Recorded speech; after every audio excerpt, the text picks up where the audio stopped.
Get With the Programming. I'm Chase Ingram. I'm Captain America. And along with me is Bill Grunler. Wolverine. But they are not the only ones with us. This is our mega episode. We have Mr. John Young and Brian Friend with us. And John, this is kind of your baby, right? This is your idea? Yes, sir. Man, I'm so excited. This is our mega bracket episode. We did one of these for our favorite event at the CrossFit Games that we mixed and matched with Talking Elite Fitness. But now this is our greatest moments of the last 15 years. And John, correct me if I'm wrong, is what was the what got this started? We talked about the last 15 years with Dave Castro. We've been in Carson, we've been in Madison, and this is kind of a who's who of either side. Is that what we're doing? Yeah. So when Castro got fired, a whole bunch of thoughts went through everybody's head. But I kind of thought about him in the cornrows and open announcements, and like that's kind of where my head. There's not going to be any drama like that, and I like that type of drama. I know it's not everybody's cup of tea, but and then I just thought through the games, and I thought I loved y'all's episode with the greatest event, so I thought I would come up with a whole bunch of moments and see if there was enough to make a bracket style out of it. It turns out there was way too much. So when I originally, I went through the years, started at 2007 and went, all the way up to 2021, and I had 97 moments. Wow. And then Brian had to help me get it to 64, and I thought that would have been good enough because March Madness had 64 teams, right? And then Fantasy Fitnessing said, we only did 32 teams. So I need you to narrow it down even more. So man.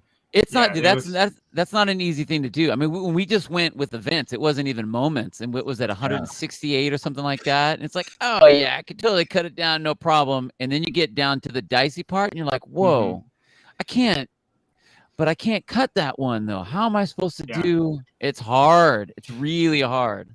Yeah, there were so many moments. Well, this is going to be, I think, harder because this is going to be subjective because it's like 100%. It's my moment. But like when we did like the workouts, we're like, okay, this is just the workout, but we still were so subjective with that there. So I can't wait to see what happens on this one. Yeah, there were so many moments where I'm like, I know this won't win, but we should talk about it. Like it's like I want to go down nostalgia lane, and I had to kick a lot of it out. It hurt. Let me ask you this: like, what was the?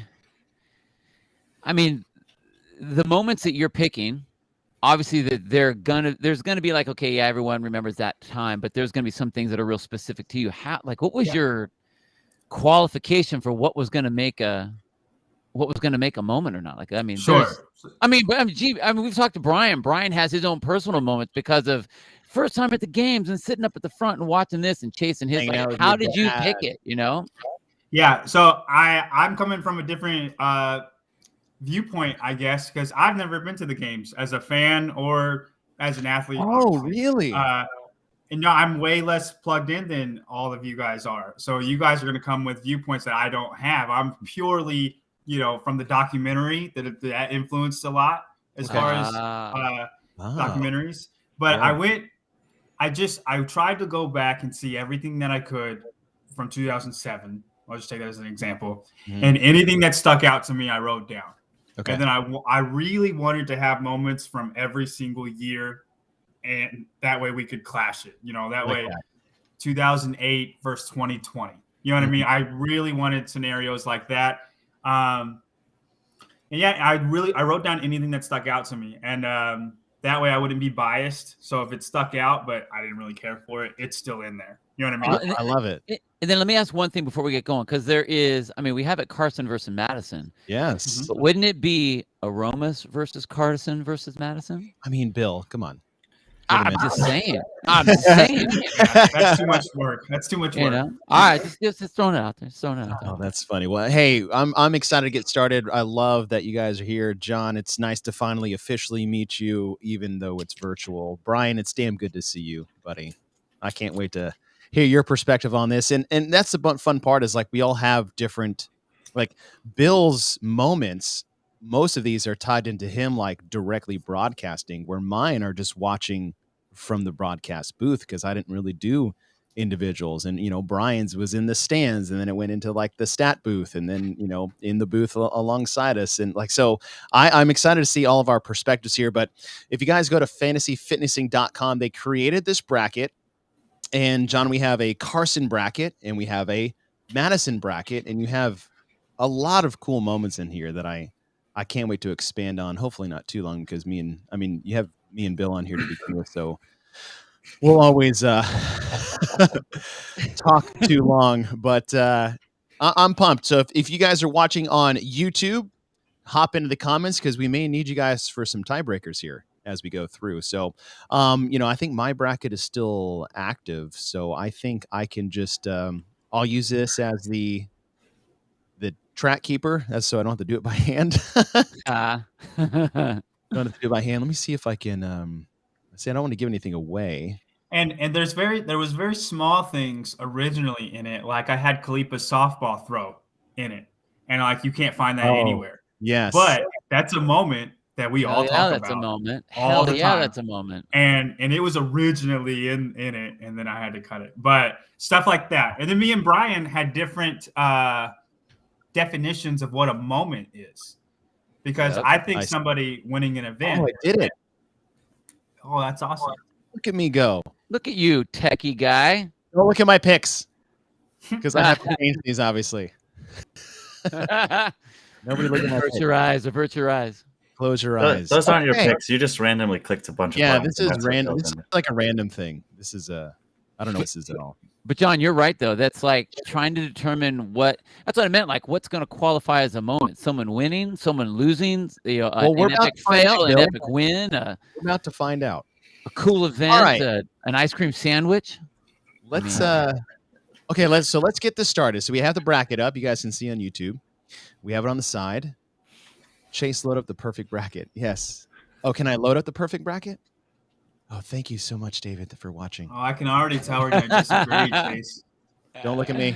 Don't look at me. Oh, how do I do that? Talk to me. Talk to me, Goose. Talk to me, Goose. Dashboard. Load up the perfect games leaderboard. Oh, Bruce that's right. Wayne. What up, Bruce Wayne? Let's see. Fantasy, tell me how to do that. How do I load up the perfect bracket? I know I did that last time. Go to leaderboard. Oh, and it's a link. Yes. All right, hang tight, everyone. We're about to get this party started. View perfect bracket. Yes. All right. There it is. Can everybody see this? Yeah. All right, so we are going to start. Let's start on I'm going to start on the Madison side, because I want to save Carson for last. All right. So we'll go to our first matchup, the 1 seed versus the 16th seed. We have 2017 closest game finish in history, the Fibonacci final between Kara Saunders and Tia Toomey versus Cara finishing Murph in 2015, where she almost died, which technically is a Carson one, but that's okay. Well, I think they just set the names as that. The matchups are going to be all around. Okay. All right. Never mind. We just have two sides for funsies, but this is our okay. So we have the 2016 Fibonacci final between Cara and Tia versus Cara basically running while dead during Murph. Bill, start with you. Okay. What I think is actually really cool about this first pick is Cara's in both of them. Yes. I think that's awesome. But I think that the Fibonacci final is really cool. What I didn't necessarily like about it was the fact that the callback and should she be called back and how that was going to play out. I thought that was really cool, but watching Cara come across the field in Carson at the soccer stadium, looking like Stevie Wonder and knowing just how badly she was hurting and how she was not. I mean, she left her body during that time. She was having an out-of-body experience, and her body was on like autopilot. That to me, like I Not that I love seeing that kind of stuff, but as an athlete, I love seeing that kind of stuff because it's just the absolute grit that I will not stop, and I'm going to keep on going no matter what. So my pick was Kara finishing Murph. I wow. love that one. Wow. I love that one. Yeah. All right. Well, I'll keep it simple because this was one of the most batshit crazy finishes I've ever saw. And I'm only picking it because Tia totally fucked up Sean Woodland's call at the end that he had Totally did for the finish when she dropped the kettlebells. So I'm gonna go with the Fibonacci final. John, what do you got? This is an easy one for me. Very rarely is there a moment where everybody, like, there's silence in the Coliseum because nobody knows what happened.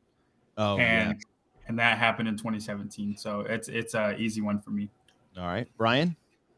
I love that Bill acknowledged what that experience is like for the athletes, because I think that what we'll see when we go through a lot of these is it's a lot of successes and there's not a lot of like pure pain and detriment that exists for athletes at the games sometimes. So I like that he illuminated that. But I think that the Fibonacci finale for the women in particular that year was and is one of the greatest moments and events, not only because of what happened with Tia and Katrin, or not Kia and Cara, but also there was this cool battle in that event between Katrin and Annie, and Katrin lunging to the finish. And you guys omitted it from the best events ever, so I'm definitely not going to slate it here. So I'm also voting for the Fibonacci finale. Yeah, fine. Not a great event, but an amazing moment. We'll all right, Fibonacci final. We are going to say moves on, and we'll go down to a 9-8 seed. Ooh, this is when it starts to get serious. We have Rich. I think Dave is doing that for us. Okay. We have Rich and Camille dominating the 21-15-9 complex in 2014 versus 2015's Dan Bailey sprint with the greatest catch in the history of all sports. That includes Mickey Mantle, see you later. Football, Jerry Rice, nope. Everything. Nope. No one has a catch like this than Dan Bailey. If you're not sure what I'm about to pick, since I'll just go first and get it over with. But the Dan Bailey catch and the Dan Bailey back-to-back sprint, that was one of the coolest things I've seen. And I remember I was directly behind Bill and Sean while they're calling it, just because I loom over their shoulders because I'm a creepy like that in the broadcast booth if I'm not a part of it. And I was like, did anybody just see what Dan Bailey did? He caught his sunglasses and he didn't even look. And still won. I mean, the Rich and Camille thing was cool. The Rich being in like the second to last heat, and just the first time we got to see Rich really like full send anything. I think that was the first and only time I've ever seen him do it. But the Dan Bailey catch is a moment for me. Brian? I think I'm with you, and this is kind of more of how I just experience or understand moments, is that performance by Rich in that workout was phenomenal. What Camille was able to do in terms of unbroken in that workout, phenomenal. But I don't see one particular moment there, whereas that moment of Dan catching the sunglasses and running, like if I want to show someone a cool moment from the games in a 5-second clip, I know I can pull that up and they can be like, Dan, that is impressive. Yeah. So I'll go with Dan here. Bill? I'll go opposite with you guys. And I thought that was cool that Dan did that. And I thought it was like, oh my gosh, that was awesome. But the Rich and Camille setup in the 21-15-9, what was amazing for me on that one was that was the first time we have ever seen Rich just come off. I mean, he just got his ass handed to him in the run. Mm-hmm. And then he had to come back and he was like, okay, screw you guys. I'm going to crush you. And I've never really seen him. He's always been very confident, but this was the first time where I saw him put his head down and the dude just did work. And so that was impressive. And then at the same time, in that same event, watching Camille, I mean, we already know she's good at gymnastics, but it was like, oh my gosh, now we just get to see like a circus act. Every single rep. Is she going to do every single thing unbroken all the way through? And the crowd is counting. And to me, that was the size of that event between both of those athletes in the story behind each of them in that event, I just thought was awesome. So I'm going to go with Rich and Camille. All right, John, it's 2-1 right now. Yeah. To tack off what Bill said, I enjoy watching. Thank you, Sevon. Look at you. someone dominate something that they're great at. Like I enjoy watching Sam Dancer deadlift. I enjoy watching Camille do gymnastics. You know, anything. Whenever somebody is just dominant about something, I love watching them in that atmosphere. Like I think Camille was more impressive than Rich in that event. In saying that, Dan Bailey's catching his glasses one You're of the just most saying that because you look moments. like him. What are you talking about? Yeah, you got to pick BA it. moments in all of CrossFit. If it was just BA moments, I think Dan Bailey might win. So I'm gonna go with Dan Bailey. I mean, the long lost Bailey picks Dan Bailey. You're not surprised there. All right, I taught him how to catch. He's my yeah. You didn't know that, but I taught Dan everything he knows about I'm his cousin. catching sunglasses. All right, Dan Bailey catching the sunglasses. Moving on. So an 8 takes the 9 seed with counterculture Bill going against the grain so far. Going against the grain, man. It's all right. Apparently him and right. Savon. Yeah, totally. All right, now we have a. Go ahead. Oh, go ahead. I thought about making Savon our tiebreaker, but the crowd's better. So yeah. First one to comment. All right, we have. This is a good one. We have 2013 legless. We have a 5-12 matchup. Jordan Troyan celebrates too early as Marcus Hendren dives over the finish line. In fact, it was like a 3-way between Hendren, Rich, and Troyan, and Hendren was the last person anybody was thinking about at the time. And then 2016, Briggs passes Fikowski and gives him a little attaboy on the way around him at the trail run. Let's see. Brian, we will start with you. I love that this is a 12-5 matchup because those are, always kind of the ones that are hard to pick in the March Madness anyway. And these are both very good moments. Personally, I've always loved that Jordan Troyan, Marcus Hendren, Rich Froning battle in that workout, and I think it was one of the early times for people like me that got into the sport around the 2013, 14, 15 time period when you saw that like you need to finish the workouts to the end, and the margins between these athletes are very thin. I'm sure someone will have a chance to talk about Briggs and Fikowski, but I will go with Troyan celebrating early on this one. All right, John. So I'm going with Briggs passes Fikowski for kind of the same reason. Like the 2016 documentary was the first time I was like into CrossFit that got me into CrossFit. And again, that's one of the most BA moments is her passing him. And what's great is Fikowski ran so goofy back then.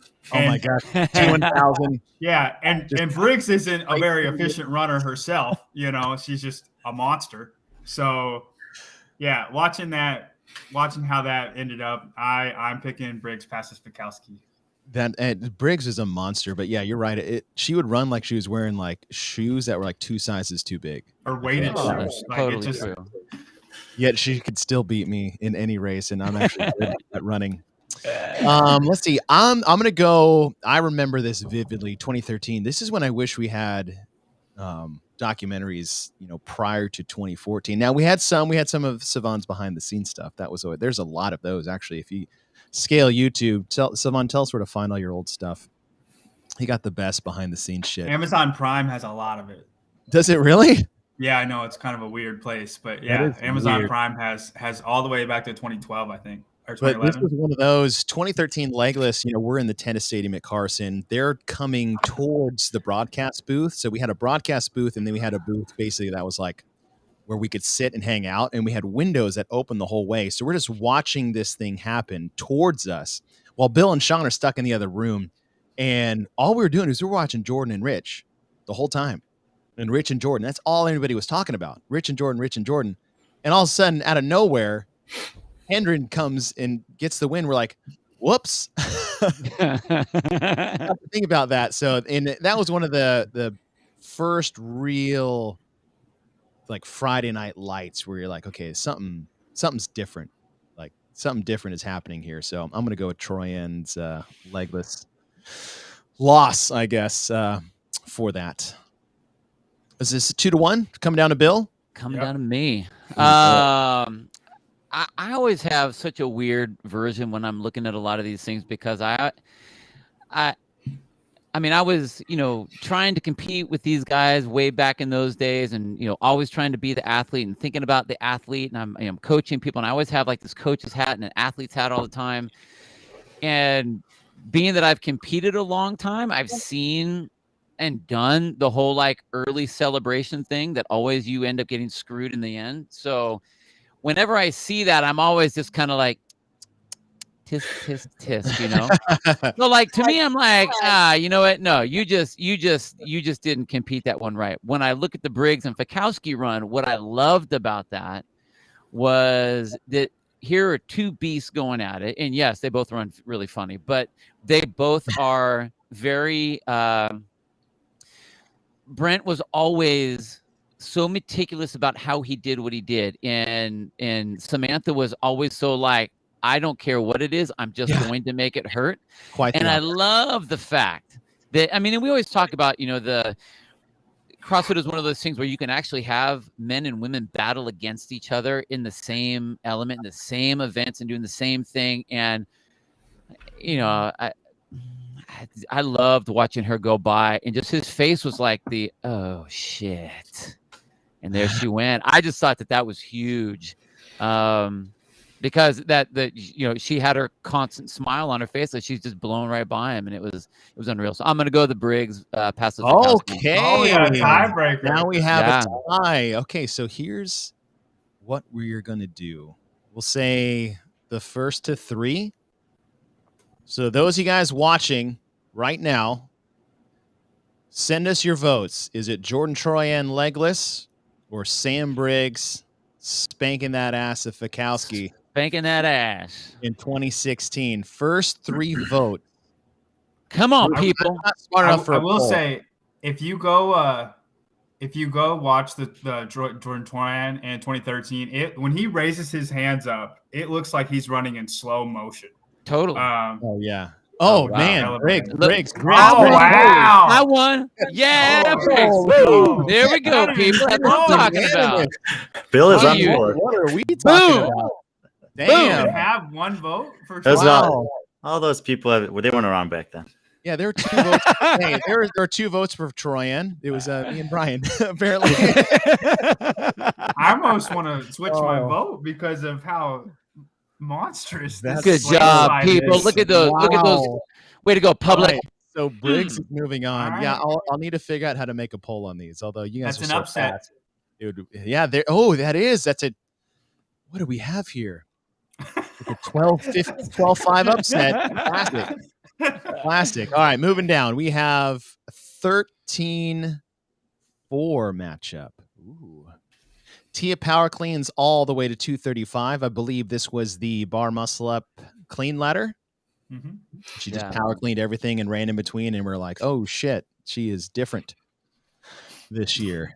And a 4 seed is 2020. Matt Fraser obliterates the field in Friendly Fran in stage 1 of the CrossFit Games. Ooh. Well, I don't want to go first. Bill, you can go first. I'm up first? Okay. You can go first. I think that going back to something that John was saying about watching someone do something that they're good at, just do really well at what they're really well at. I just think that that's so fun to watch. I think Tia she's a great Olympic lifter, so she's gonna be able to clean all the way up. So that to me wasn't like a wow. That was like a well, of course. Watching Fraser do what Fraser does, most of the time you can say, well, yeah, of course it's Matt Fraser, so of course he's going to do well. But the fact that no one could see what was happening, and the fact that he just smashes the field, didn't just beat people. Didn't he beat like Noah by like 2 minutes or something like that, a minute and a half? So in a 4 minute workout, he beat everybody by a minute. He was 308 and Noah was like 357 or something. Unreal. Like that is an like you cannot beat people more than that in that small of an event, that short of an event. So I'm going for Fraser on that one. I'll make this real simple, Bill. You are 100% correct. Matt Fraser, Friendly Fran, was one of the most dominating performances in a bubble, and not just for the bubble. The fact that he went that fast, faster than everybody else, was one of the more impressive things I actually have seen him do. Yeah. As an athlete, and he has a long list of amazing things that he's done. So I'm definitely going to go with Matt there. Cool. Brian? You know what it reminds me of? It reminds me of that snatch workout that Sam Briggs at the Rogue Invitational live that one year where everyone glanced at each other and she just kept going like 30 reps past everyone. And it's like, this is an environment where you get to see that you wouldn't get to see it live. And while I appreciate the people that are saying that, because it wasn't a live moment, that it shouldn't be considered. No, that performance is amongst the 3 best, most impressive things I've ever seen Fraser do, whether it was live or not. And I would vote the same as you guys. Cool. All right. Yeah. John?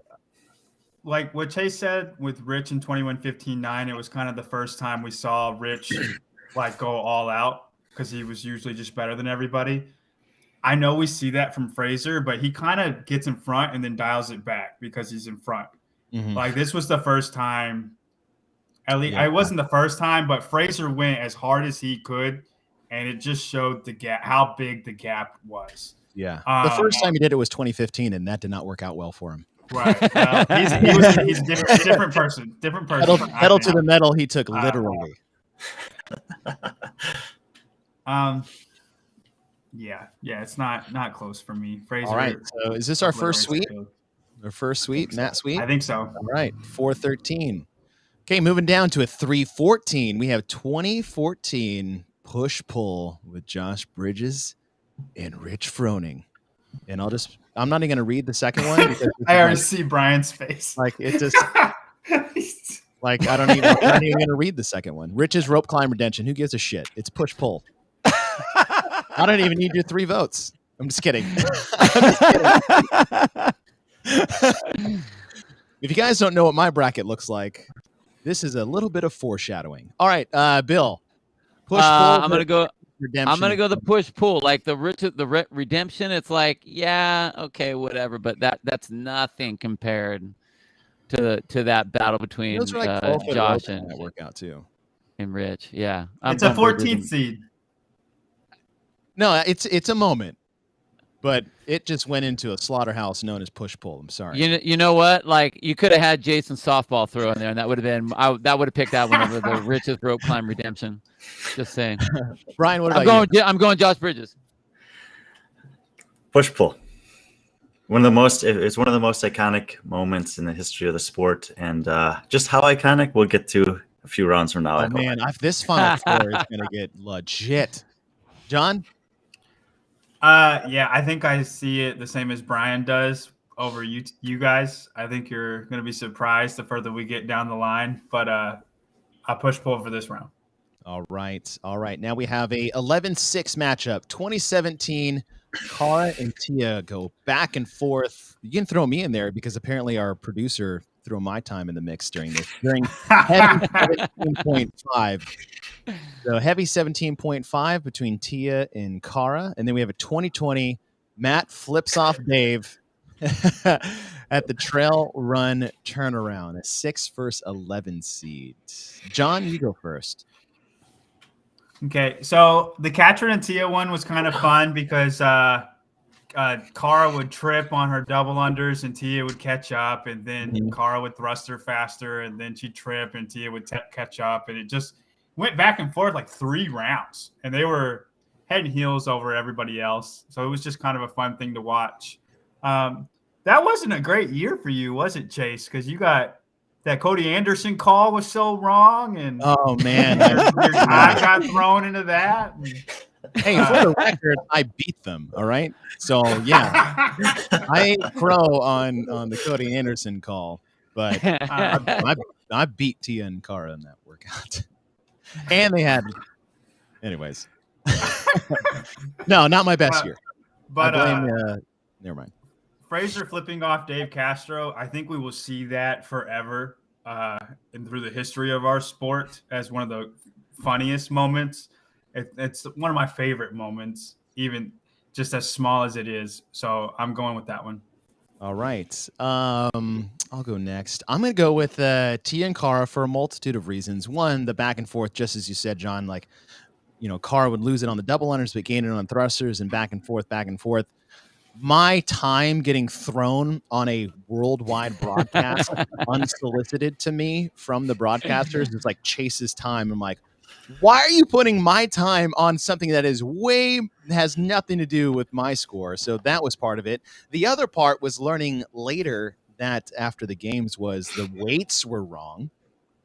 So they had actually loaded all the bars, I think 10 pounds less across the board because they didn't account for the short bar weight. So even if I took my L, even if I took that L, which I didn't, thank you, I would have been like, they had lighter weight. It's not the same thing. I'm sorry. The last moment for me on this one, I'm going with Tia and Cara, obviously, because I'm not even talking about the other one. There was so much flack because when it was heavy, it was supposed to be what the men use in the open. And I was like, all right, dudes, put your cards on the tables because we're all about to get our asses kicked by these women. And I got so much flack from like social media and my DMs on an Instagram. It's like, stop comparing the men to the women. And what is this masculinity issue? You know, like the soft society that we have that they don't like to compare sexes, even though they want to compare sexes every single day. I thought it was hilarious and I didn't back down from that. And so I'm going with that. Now, John, if you had put the surprise at the halfway point for the run, I would have voted for that. But the flip off, that was just part of it. Well, that goes along with it. No, it encapsulates everything. No, it's middle finger. I was like, yep, that's Matt. So I'm going Tia. Brian?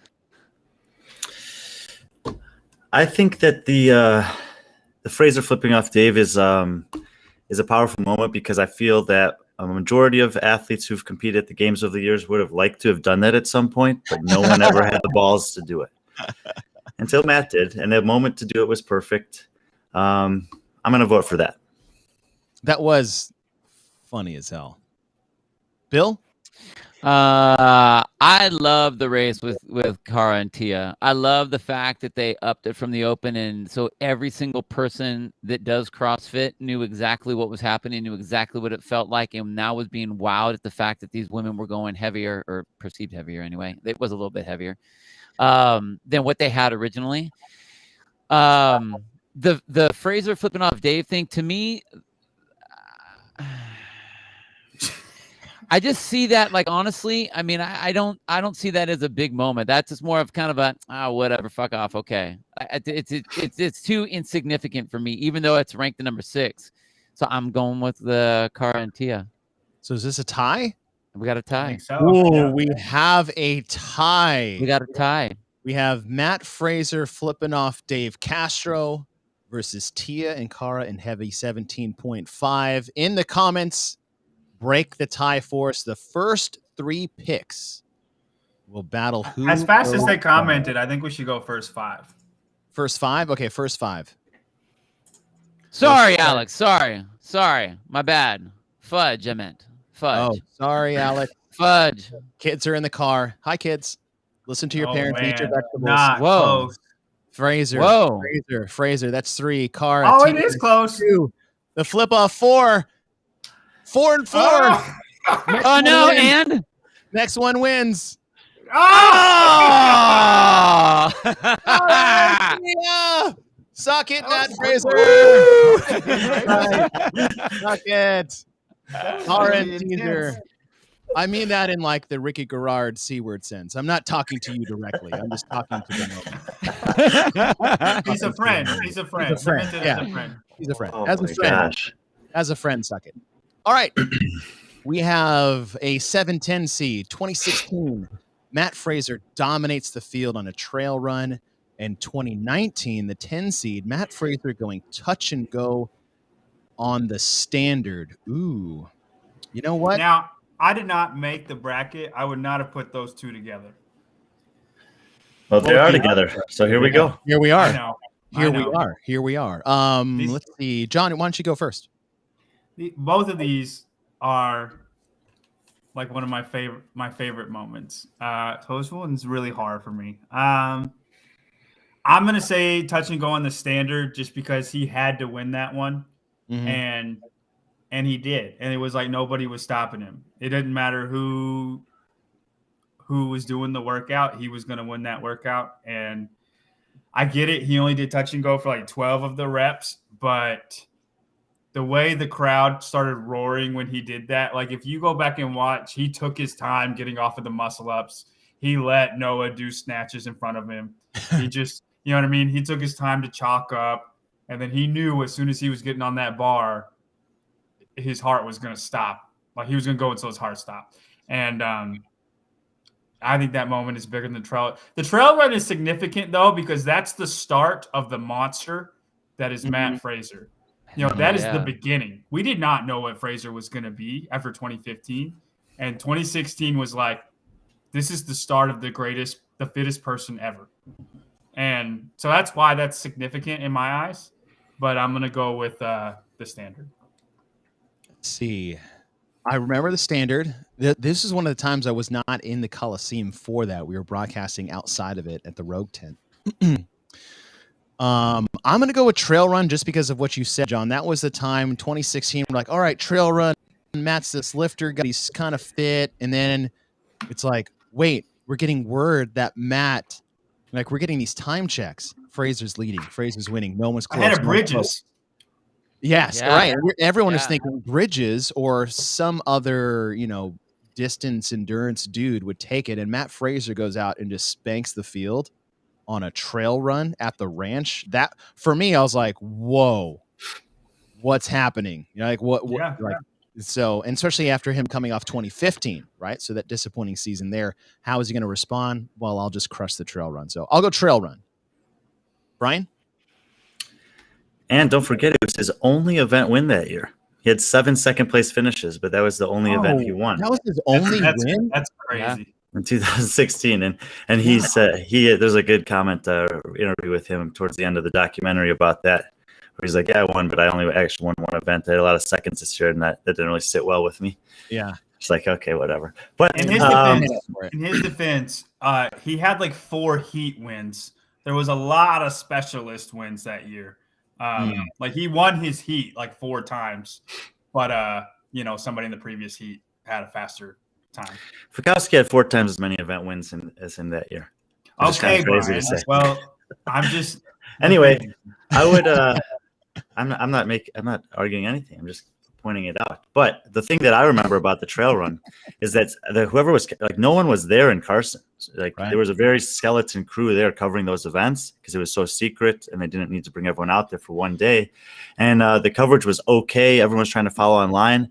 And someone was commenting. They're like, yeah, and Bridges is in the lead. And someone's like, no, you missed it. Fraser came by like 30 seconds ago. He's way ahead of everyone else. Oh, that's right. And you were like, what? But yeah. And John's right. This is a very tough one. But to me, when he picks up the barbell and the snatches and rips off 5 in a row to basically say, like, you thought you had this, but now you don't. That's what CrossFit has become to me is, can you strategize whatever the workout is, so when the critical moment comes in the workout, you have what it takes to accelerate when everyone else is hitting the brakes or hitting the wall.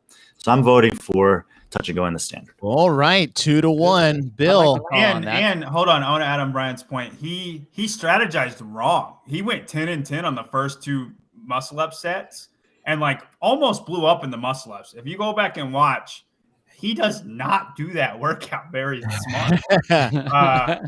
Just don't say it on the broadcast or he'll text you later about it. Yeah. So I've heard. I think that was really cool. And I like all the points that you guys brought up about, showing that dominance and trying to strategize, right, and all that. But what I like about the 2016, that run, was the fact that, man, that was the start. We knew that Matt was a lifter. We knew that he was strong on a barbell. He's supposed to be strong on a barbell. That's his history. And so we always talk about these athletes that come from another field and come into CrossFit, and they are called the gymnast, and then all of a sudden they kill everyone.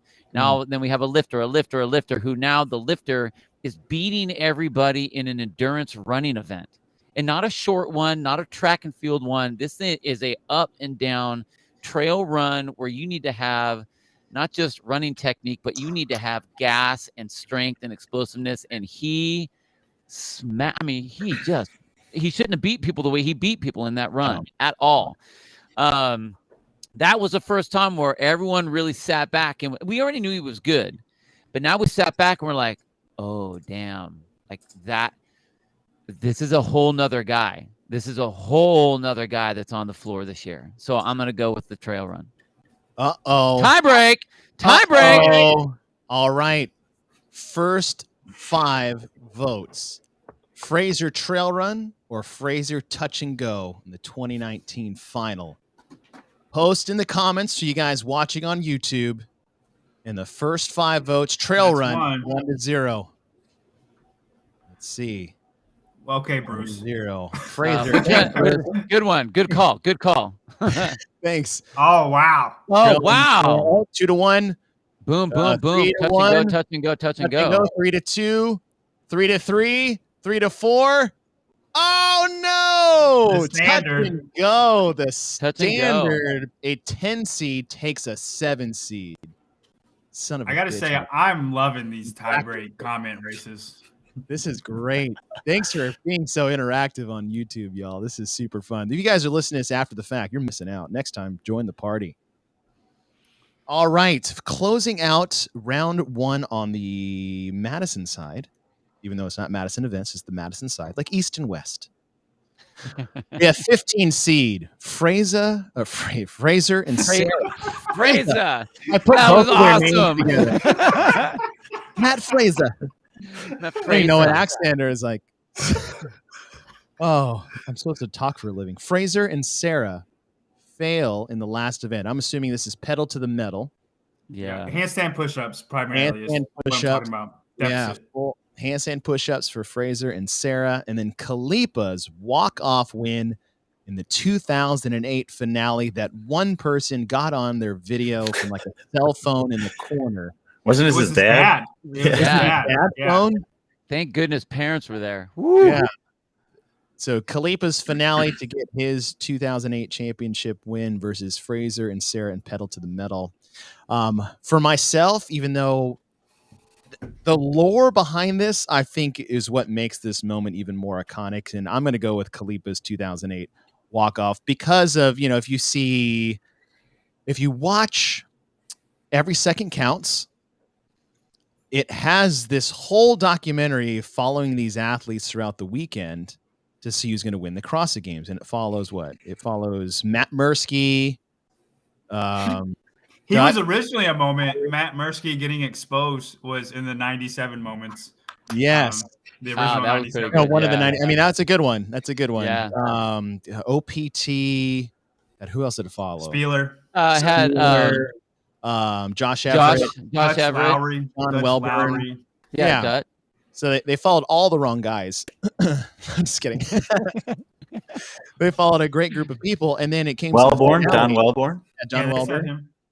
And you see, like, they're trying, you know, Josh Everett's like 2 reps away for his first win of the CrossFit Games. Then you hear in the back corner Dave Castro being like, Jason Kalipa is a 2008 CrossFit Games champion. And the way that event set up, now the programming aside, I think it's the worst program CrossFit Games of all time. But ever. But as far as moments, the Kalipa moment when prior to in the warm-up area, Dave Castro didn't even think he was supposed to be there.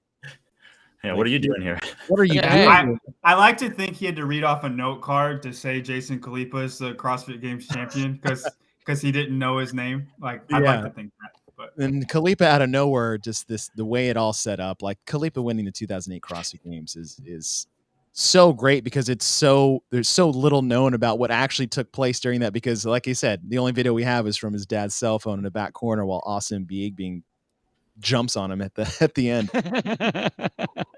So Jason Kalipa. Bill?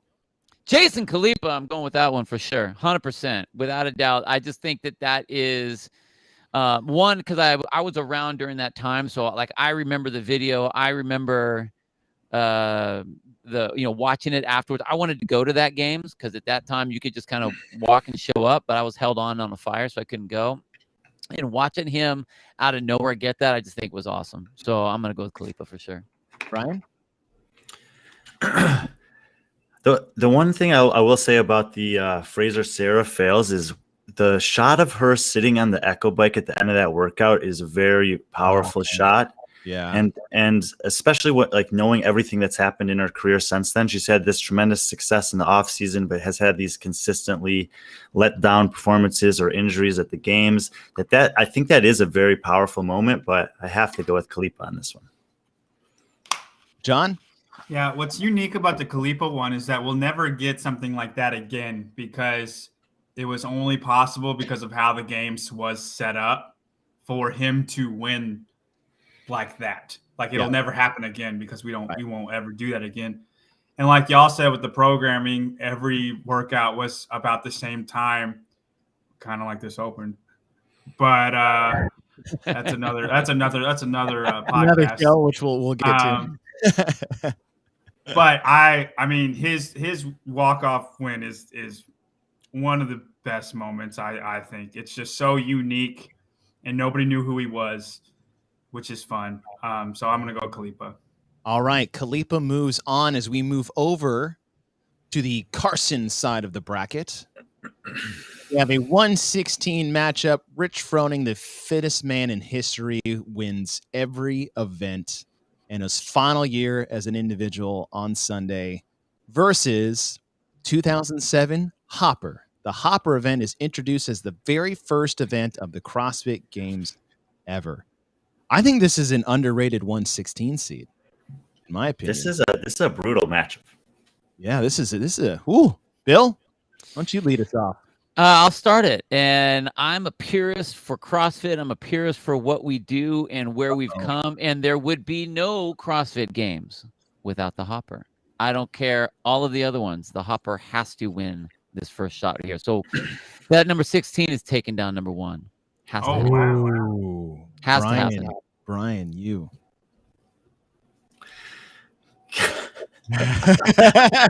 There is no CrossFit without the Hopper. Just saying. I mean, Bill, why do you have to like? I could see it. That? I've been very concise so far, but I have to have a little deviation here. So please. When Game of Thrones was going on, I thought to myself, okay, these guys are all such lethal fighters. I'm gonna make a bracket, and I picked 16 of the best fighters from Game of Thrones, and I did a random generator to put them into categories. Okay. And I sent them out to like 24 of my friends who had invested in the show, and got all their feedback. And what the feedback was the top left matchup is the 2 people I would have in the finals if they were facing anyone else, but they drew each other in the first round. And that is literally what I think is going on here. I could make a case for both of these moments winning this entire bracket, which makes this incredibly difficult. But for me, because it was when I came into the sport, that call and Rich Froning is iconic in the way that I think the Hopper is for Bill. And so personally, I have to vote for the fittest man in history call. Okay. I will go next. And I'm not doing my bracket any favors, but Bill, you son of a gun, you ruined this for me as well as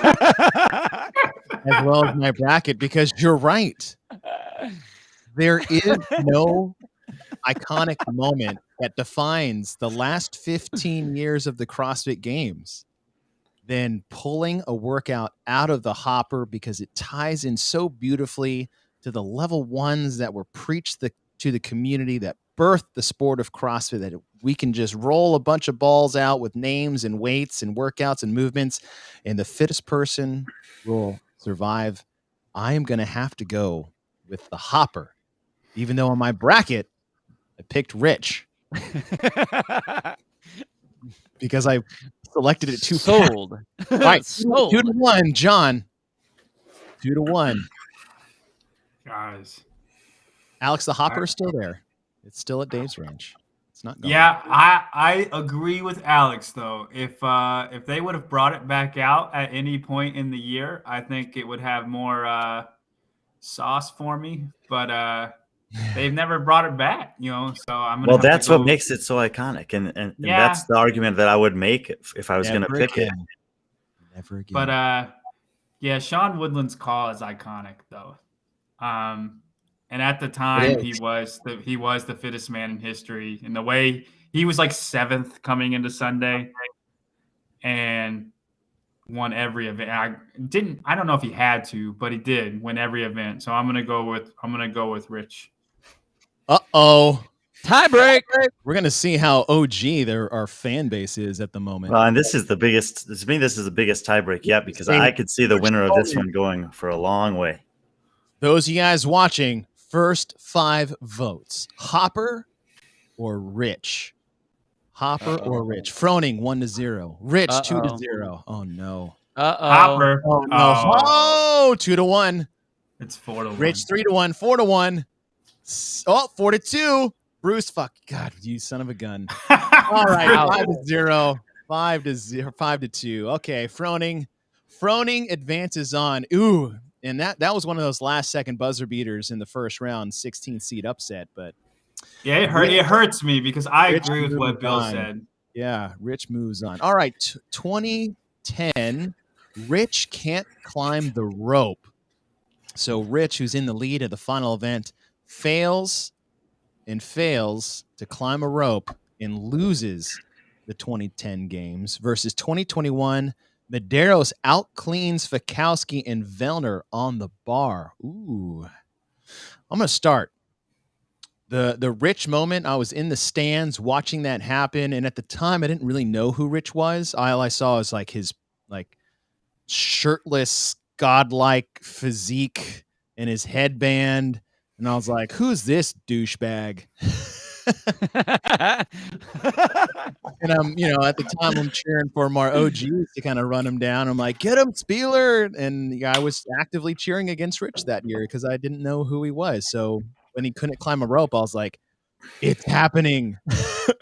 My sports fandom is taking over, and can't even climb a rope. Yeah, guy can't even climb a rope.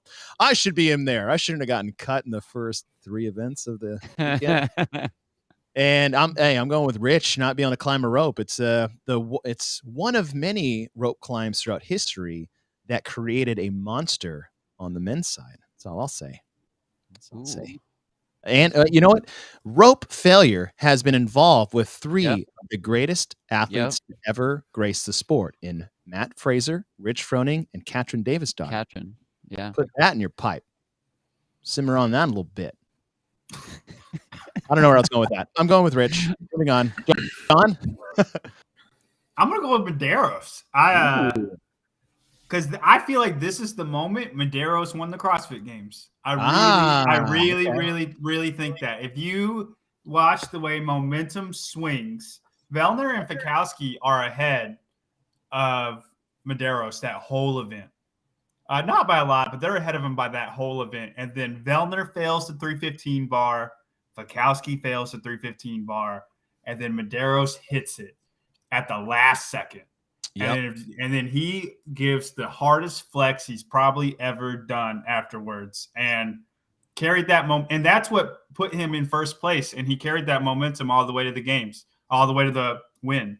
Because then he just had to stay close to Vellner after that, really after the handstand walking one. But I feel like that event is what made Medeiros win the games. I really, really do. Yeah. I mean, you're not wrong because Dave used to say it all the time. There's one event he would see at the weekend that would tell him who's going to win the CrossFit Games. And he's been very spot on with those things. And that was a Medeiros moment for sure. Brian? Someone in the comments here put this thing about that Castro had told Rich, if you can't climb the rope, you won't stand on the podium at the games that year. I don't know if he said it to Rich or if he said it to Bosman or whoever was standing next to him at the time. To him. He went over to him and he said it in his ear. Oh, yeah, like, if you get up that rope, you're not on the podium. Yeah, well, I wish he would have said that to Katrin in the pegboard in 2015 also. Oh, man. Shots at Katrin. No, that's not. That is not shots at Katrin. That's shots at the CrossFit Games team. I liked that mentality early on. If you can't do a single rep of this movement, you cannot win the games. This is part of the test. And I agree, I'm going to vote. And I'm going to vote for the Rich can't climb the rope because of that. And it's more. I think that there's more of what we need. More the hardcore. Yeah, now they have. There's a lot of different conversations we could go here, but I like that mentality. And obviously that is a super historic moment because Rich has been the constant. He's now lasted over a decade. He's outlasted Glassman. He's outlasted Castro at this point. He's still going. He's totally revolutionized everything. And that's the moment that anyone who knows his history, it's like you can point back to that as a thing that spurred him on. I love it. Bill. Whew, dang, Brian, you sold that one well, my friend. Damn. Come on, Bill. Sell for you. Give it to the crowd. I have to say that, okay, when I first looked at this, the Rich Can't Climb the Rope, I was like, yeah, that was definitely a moment. And I saw the stuff that was in there. I liked the Medeiros out cleaning Fikowski and Vellner. You're right. I think that definitely set momentum.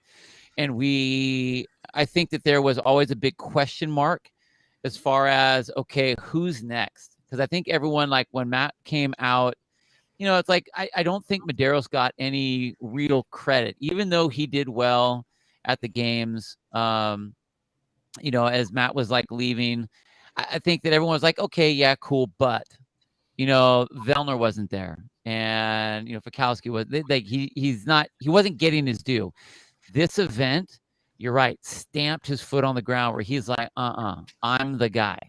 And he carried that momentum all the way through and had an unreal finish that in the rest of that competition. And then we have seen him get better since then. So like the confidence level that one lift did, I think it is incredible. So as much as, Brian, I love everything that you said about the Rich thing and you're right. I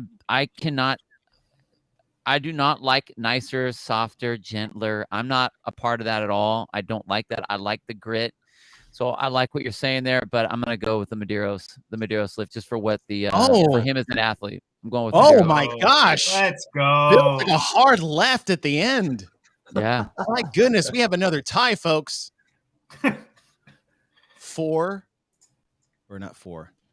All right. First 5 to comment. Is it Medeiros or just write Justin? I'm sure you guys can all misspell Medeiros while you're typing it in. Just put. Or you can do M or R. Justin versus Rich. Froning. Got one for Rich.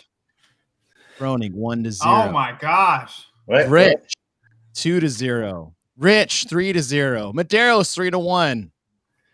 Medeiros 3-2. Oh. 4-2. Oh, Bruce, you actually voted. 4-3. 4-4. Oh no. Rich for the win. Oh, wow. That was the closest one we've had so far. It's probably because nobody could spell Medeiros the right way. And so autocorrect is like memories. Like, what? No. It's best line though, Brian, dude. You nailed that one. You called it. That was dude, this top 4 grouping over here is very tough. difficult. Huh? Those were tough. Yeah. Those were very tough. yeah. Okay. And I don't think it's going to get much easier. No, it's not. Okay. Rich moves on over Justin Medeiros, a 9-8 upset.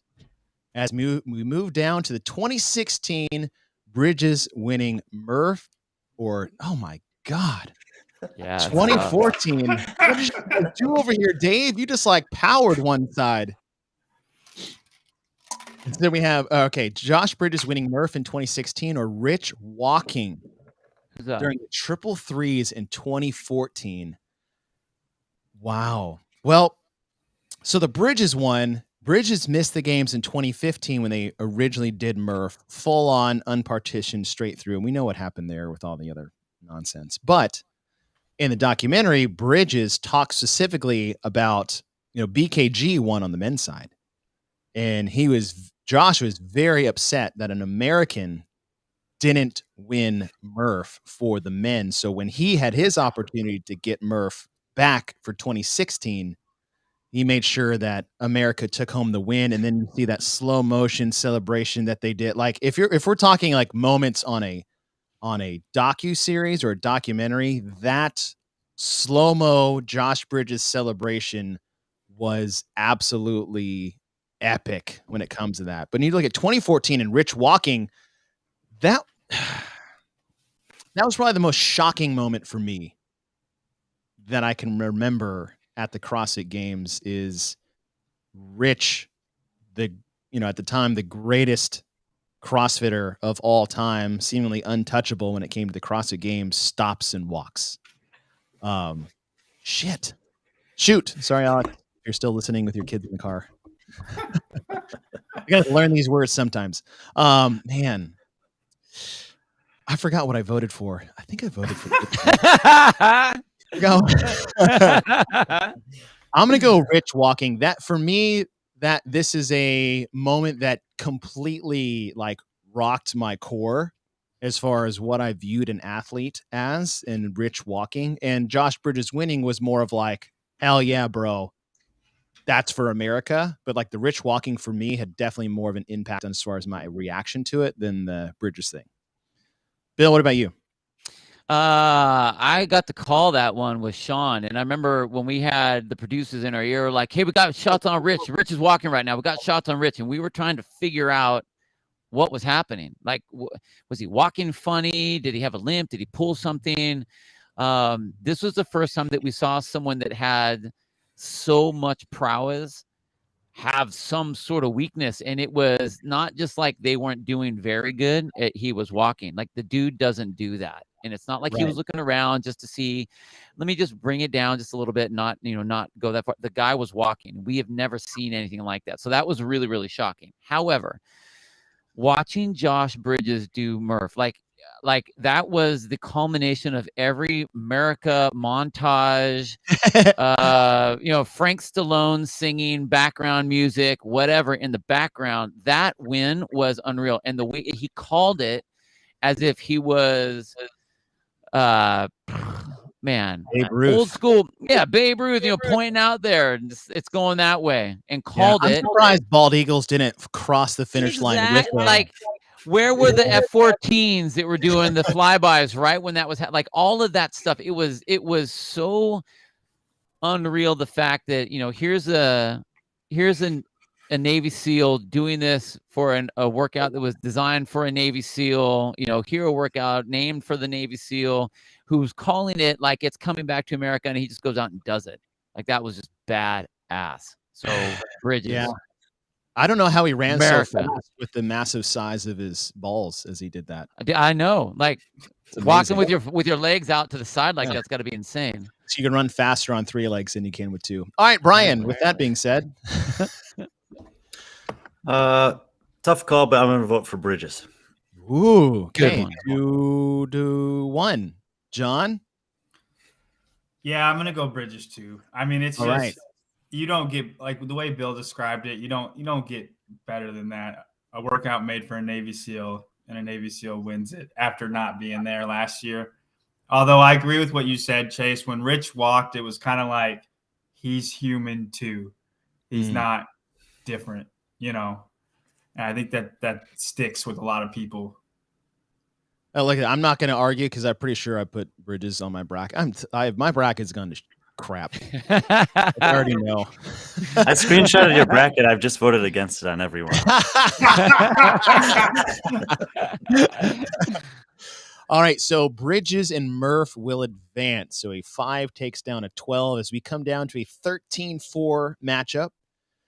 Carrie's last sprint mile to the podium in Atlanta for 2020 at the CrossFit Games at the Ranch, or Annie's first muscle up. My gosh, this is so hard to pick from.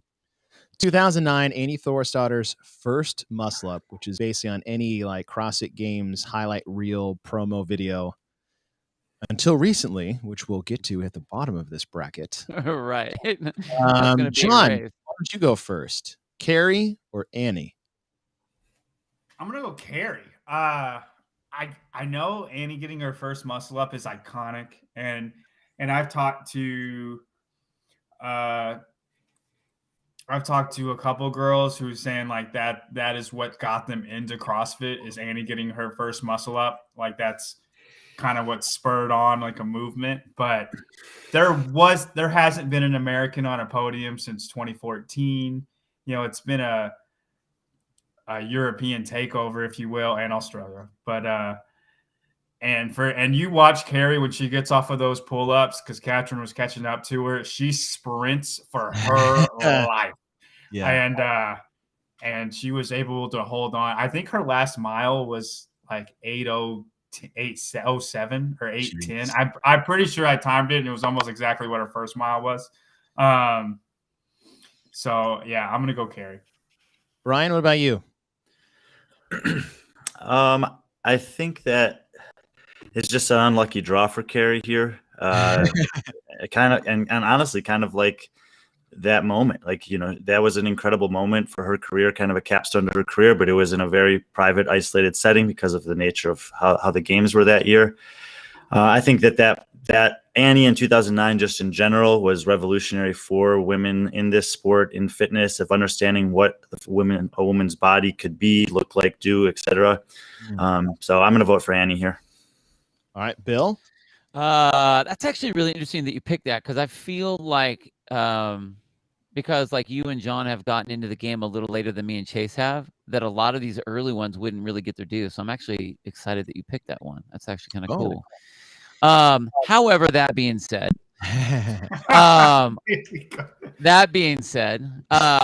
watching Carrie's event in the 2020 event in Atlanta was, and we talked about this, Chase, when we were there, it was by far the grittiest, just assault on someone's body. It's really similar to what Cara did in the Murph. Like, she just did not stop no matter what was going on. And Carrie needed this. And we always knew Carrie was good, but we never really saw her go to the deepest, darkest place and just keep on going. And that's exactly what she did to get on the podium. So what she was able to pull off there, I thought was more amazing than Annie's first muscle up, even though Annie's first muscle up is like, it's like it opened the doorway for one. I mean, one for her, but just to see what a lot of women can do. I mean, the fact that that's even a something in the games is pretty incredible. But I got to go with Carrie's Atlanta. And I remember, we got to be there, not there. We were there, but somewhere else, watching that happen. And, the big thing coming out of that was, how is Carrie going to handle this pressure in the position that she's in? And with Katrin basically running her down towards the tail end of the meat of that during the pull-up section, Carrie gets off 20 seconds, maybe less. Yeah. For the Katrin, who just, by the way, won the trail run. So we know what she's capable of. And Carrie, who's voiced, I don't like running as much as I do the other things. So I'm with you, Bill. It's like, that was the grittiest, one of the toughest performances I've ever seen at the CrossFit Games. And for Carrie to do that and to, take the win and outrun Katrin. That being said, Annie's first muscle up is one of the most iconic moments when you talk about, as Brian said, is birthing the, what the female athlete can do in the sport. And she went from getting her first ring muscle up at the ranch in Aromas with the judges and crowd cheering for her. And we're talking about things that are iconic in the CrossFit Games. It's really, really hard to beat what Annie did in 2009. So I will go with that one of Annie over Carrie, which I believe tie break time. Oh man. All right. Those of you guys watching, I don't know who's going to win in this tie break either. First five, this side is so stacked. I'm not going to be upset, whoever wins. Comment Annie or Carrie. First to the 5 will move on. As I am trying to click over. All right. Wow. Wow. Landslide. Yeah. Ooh. All right. Annie. Dude, Annie got it. Dang. Boom. Hey, thanks for calling. Look at all these people that are responding right now. That's so rad. You guys are awesome. Carrie, Annie. Thank you guys. This is great. All right, Annie 2009. One more thing about Carrie's smile, though. I know she just lost, but like hearing Kotler and Ben Bergeron go back and forth too, like that makes the moment for me too. They're yelling at their athletes, and Kotler's saying, "Listen to Ben. You hear him cheering her on. Motivate yourself." Like that. That is awesome. Like, I love things like that. Dude, so, Justin Kotler could probably get me to do a 400-pound deadlift. That's how motivating he is. All right. So Annie will advance on as we move to the next one.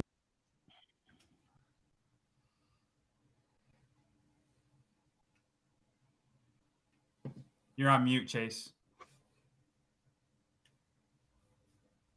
Chase, you're muted. Standing by. Standing by.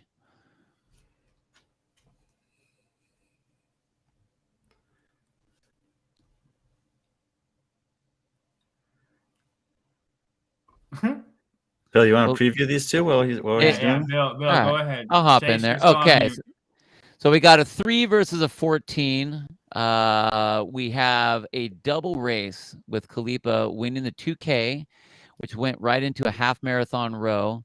And then also the burden run. And this was the first time we have who is Henshaw. It's the first time we had really the who, trying to figure out who this Henshaw guy is when Jason was working with him.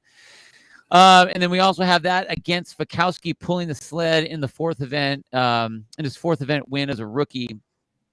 And the way he was pulling the sled across the tennis stadium. No, Chase, you're still not on yet. It's still not on yet.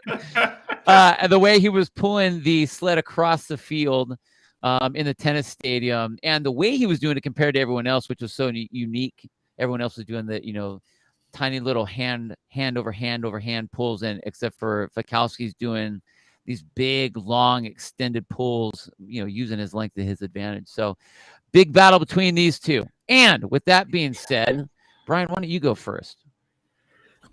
So I'm only going to do this once on this show. That this is not the Fikowski event I would have put in here. I would have included the strongman sphere finish between him and Fraser, and I would have voted for it here. But instead, I'm going to vote for Khalipa and the 2K row, half marathon row, burden run trifecta back to back to back as one of the most impressive stretches that I've ever seen of an athlete at the games, because you would expect him to win either one of those rows, but to win both, regardless of who you are, is very challenging. And you wouldn't expect him to win any workout at that point in his career that has the word run in it.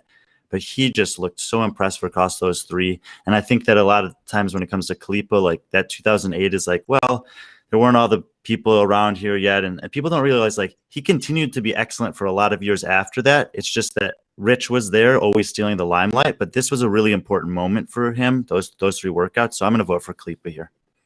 Ooh, big one. Big one. Am I still muted? No, you're on. Oh, my hey, God. welcome back, dude. Hey, sorry about that. John, you're up. Yeah. I mean, this brought Henshaw into CrossFit, and I think Henshaw has had one of the greatest effects on, at least in the elite CrossFit world, what he brought to the table. Because after Khalipa did that, Rich was like, "Who are you working with?" He was so impressed by that, as was everybody.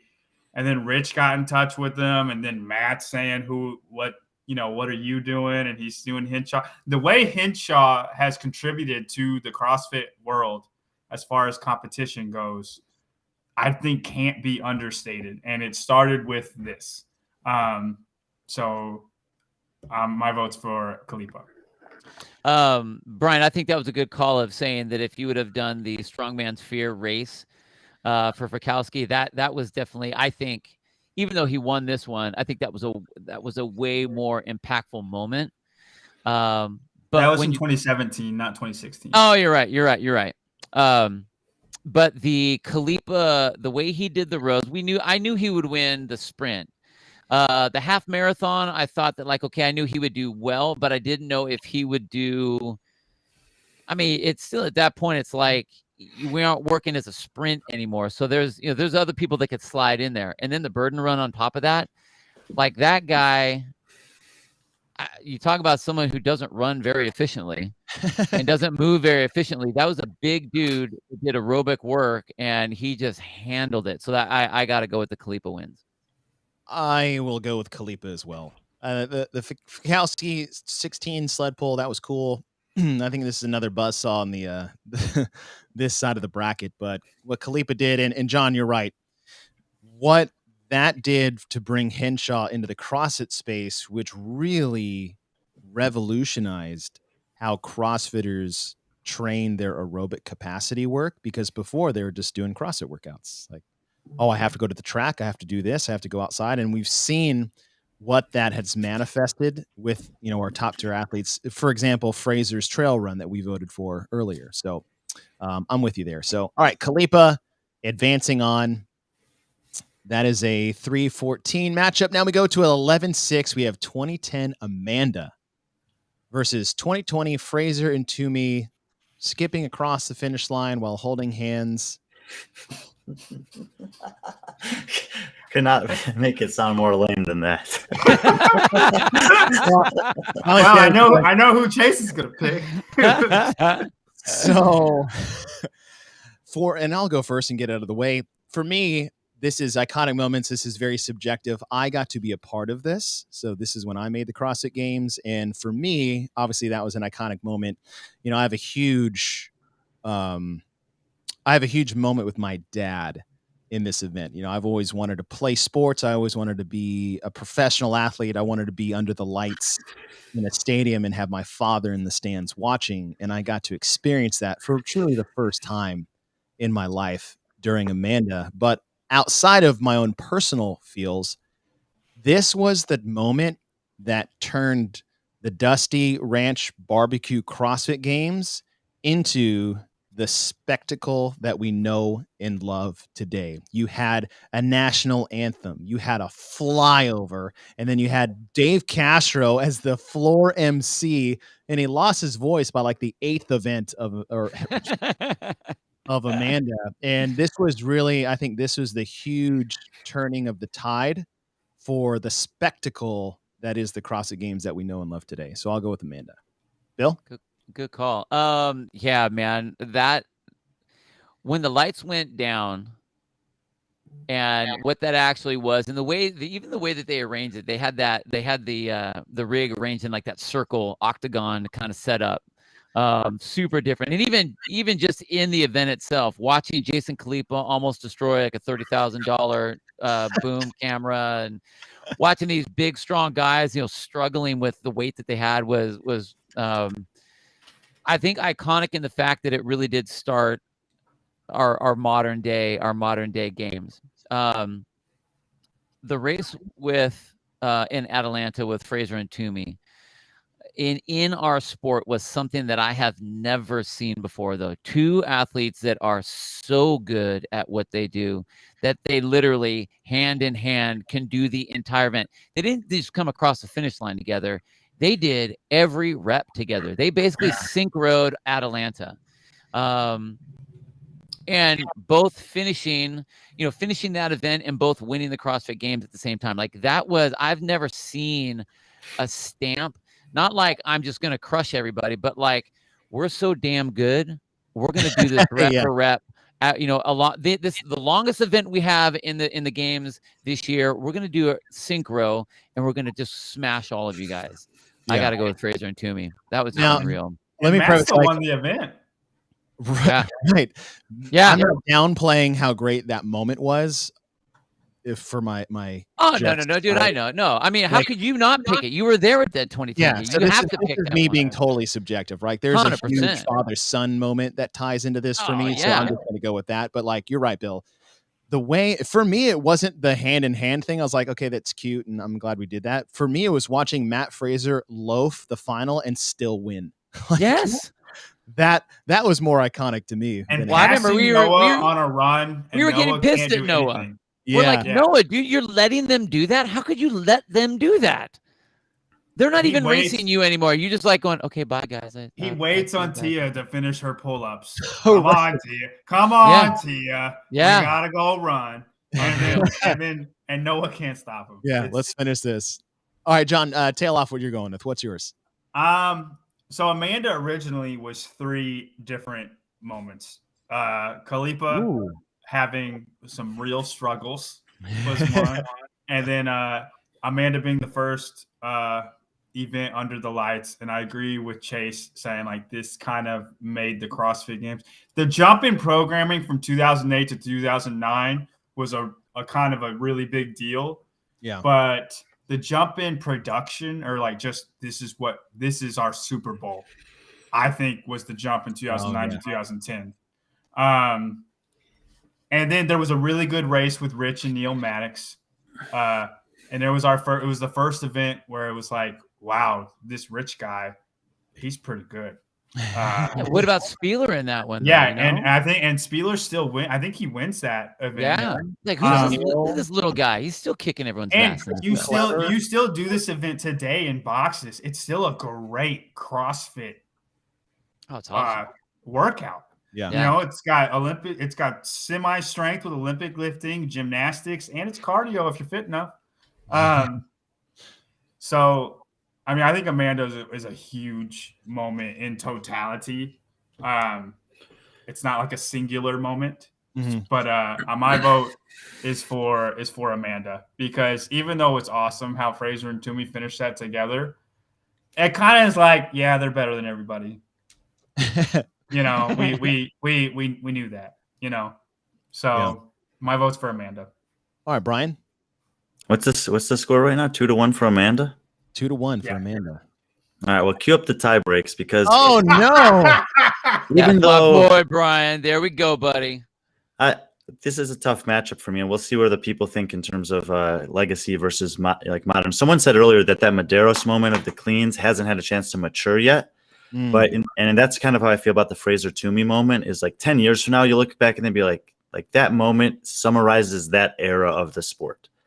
Before you guys vote, do not ruin a childhood memory between me and my father, please. At least get me out of the first round. All right, first votes. Do we have Amanda or Atalanta? Brian is right, though. This is kind of like John Elway winning the Super Bowl and retiring. This is Fraser riding into the sunset. Well, we didn't know that at the time. Better than we knew. I mean, you see them hug at the finish line, it's over. Dang, look at that. What is it, Amanda? 2-1? 2-2? 3-3? 4-4? Oh my gosh! What did we hit? Is it Amanda? Atalanta. Damn it. Well, it's 5-5 with Bruce. Dude, it's 5-5. Oh my gosh. 5 done. Let's see. That would be 6-6 right there. It's Atalanta. All right. Atalanta got Atalanta got first. Here you go, Chase. Let me go get my little violin over here. Sorry, Dad. We still have it in our memories. Amanda also. Okay, so Atalanta moves on. You heartless bastards. Atalanta moves on. Amanda also, as part of the combo package, was the event that birthed the no false ring muscle up.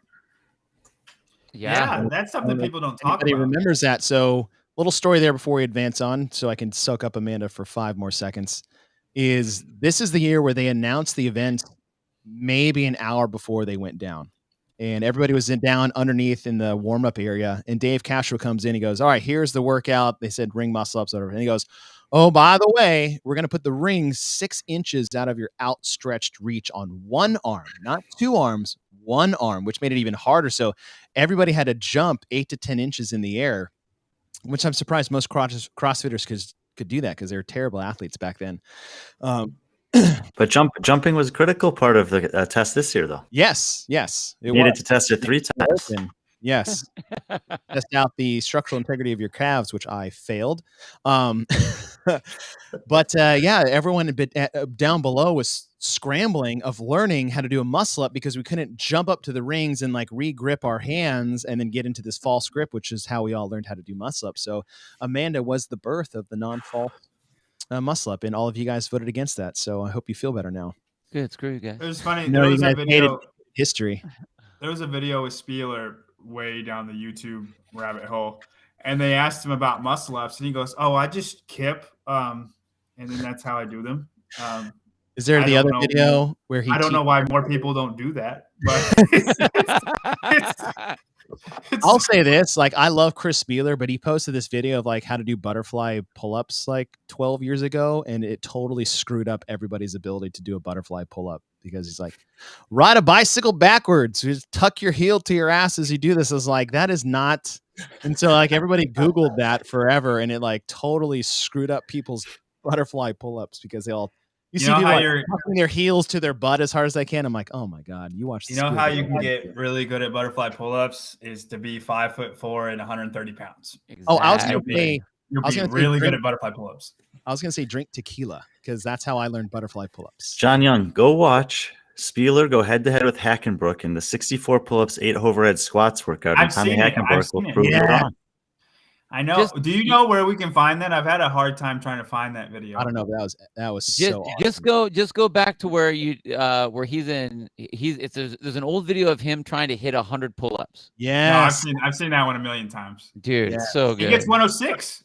Yeah. I know. I know. He also had the same number of rips in his hands while he's training for it. Totally. Yeah. All right, we have a 7-10 seed. We have Annie's 2021 200-pound snatch versus Matt Fraser and Tia Toomey in the 2019 clean ladder on the platform. Matt's 380, Tia's 265. Bill, we'll start with you. This isn't even a battle. This is Annie's all the way, 100%. I mean, and it's not the fact that she hit 200. We've seen Annie's career and everything from getting her first muscle up to becoming a champ, to dealing with injury, to becoming a mom, to postpartum depression, to am I going to be able to come back and hit this and still not just this, I think is a culmination of not just she made the lift, but I'm still here and I am still as good as I ever was. And the what that looked like compared to Matt and Tia doing what that's like their home turf. Like that, they were supposed to do that. Even though they were great lifts and it was cool watching them lift heavy stuff, like watching Annie do that was unreal. I got to go Annie, 100%. I'm going to save my Annie sell piece for later in this bracket when I need it. But I'm going to say Annie for now. Short and sweet. Brian? Everyone I know who's been to the games many times has said that there was never a moment louder in the Coliseum than when Fraser hit that clean at 380.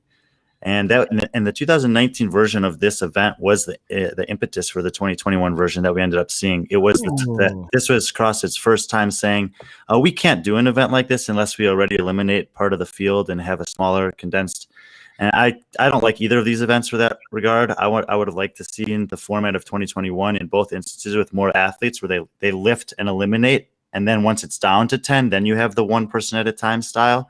Mm-hmm. So I kind of have a bad feeling about both of these, but I'm going to kind of go with the forerunner here. So I'm going to vote for the Fraser Toomey 2019. Oh, 2-1, John. You know what? Make it a tiebreaker because I already see what everyone in the field is going to vote for. So whatever you got, John. Come on, man. Well, I mean, the way the comments are going, I agree with. It's Annie, and it's not close for me. It's the post-pregnancy that I think sends it over the top because, it's kind of like the first time. I don't know. Cara's been pretty awesome too, but she had a baby and then comes back and is better than she was before. Like that's amazing. And this is the first moment where we were all like, "Oh my gosh, I think she could podium." Yeah. And like her 2021 third place, I think is her greatest achievement. I think that's better than her winning the games when she won the games. As fit as people are today. Totally. And her face when she hit it, and she doesn't have the prettiest form. And it's just, all of it together. You thought she could podium at that moment because you're like, oh, wow, that was impressive. And Brooke just got injured, so that's one person out of her way. That's exactly what happened. Now that Brooke's out, Annie has a chance. And Brian said the crowd was never louder than when Fraser cleaned 380, and that very well might have been true. It should have been louder whenever she snatched 200 because. Well, you know what? They will always have that video on every single thing that CrossFit does, and I don't think that they'll have Fraser doing his clean every time they show like an entry or whatever. All right, give it to Annie, and they will have Fraser on every highlight reel for the next one we're about to talk about. I agree. That is true. And then we have a 15-2 buzzsaw of Chris Spieler on the hill sprint in 2009 versus Matt Fraser's What can't this guy do? One of the greatest of many. This could be a bracket elimination round of itself. Of Sean Woodland calls at the CrossFit Games, and Bill is iconic. Wow. I'm voting for what can't this guy do, and I'm going to take a pee break. If anyone's talking about Steelers, go for it. Yeah. Take a pee break. Like what Chase said, I'm going to save my argument for this when it counts. Ooh. So I'm going, what can't this guy do? And I'm going to take a pee break as well. 3 for Matt. Billy? Man, since it's just me and you here right now. Well, I know, but like, Matt's already moving on. You were a direct part of this moment. What was that moment like while it was unfolding? Again, it was amazing. You always talk about like, oh, you got to work on your weaknesses. You got to work on your weaknesses. And it was insane. Like, he's going to get better, but it's the way that he got better. He didn't just get it. Very similar to where, Rich had the rope climb issue where all of a sudden he comes back the next year and it wasn't that he just got okay. He dominated the ropes. This is what Matt did on all the run stuff. So here's a guy who's classically known as a lifter. He doesn't look like he should be very gymnastic-y. He doesn't look like he should be any sort of aerobic guy at all. And then you put something where he was okay, or that there was a deficit somewhere, and he comes back and murders people. And I think that's what was the craziest thing. And Sean always has great lines. I mean, he's very good with the way he can articulate in using specific words. But when Sean said this was a true gut reaction. It wasn't a, hey, what cool line can I come up with as I'm, usually what Sean will do, like when we see the winner coming towards the end and he's like, okay, what kind of cool line can I use as they're crossing the finish line? Yeah. This was a gut reaction comment. What can't this guy, like, seriously, what the hell can't this guy do anymore? Like, that was a true statement. Yeah. So, I mean, how can you not put that one down? I mean, it was, I think that statement is the epitome of what Matt Fraser is literally, what can't this guy do? He can do everything. Yeah, totally agree. All right. So we have come to the end of round 1. We've all stated our cases for every vote that passed, and now it's going to get down to the nitty gritty. So we are going to go to round number 2. We'll swing back over to the Madison bracket because this Carson bracket is just, it's like the Monstars of moments over here. So let's go back over to Looney Tuneville, and that is the and so we have 2017 oh my goodness, this is already bad. Fibonacci final between Cara and Tia, or Tier if you're Australian, versus 2015 Dan Bailey catching the sunglasses on the sprint. I don't want to go first, so John, I'll go first. Your bracket, you can go. Yeah, this isn't close for me. It's the Fibonacci final. As awesome as Dan Bailey's moment was, it meant nothing in the grand scheme of things as far as who is the fittest man or woman in the world. It was just an awesome thing that happened.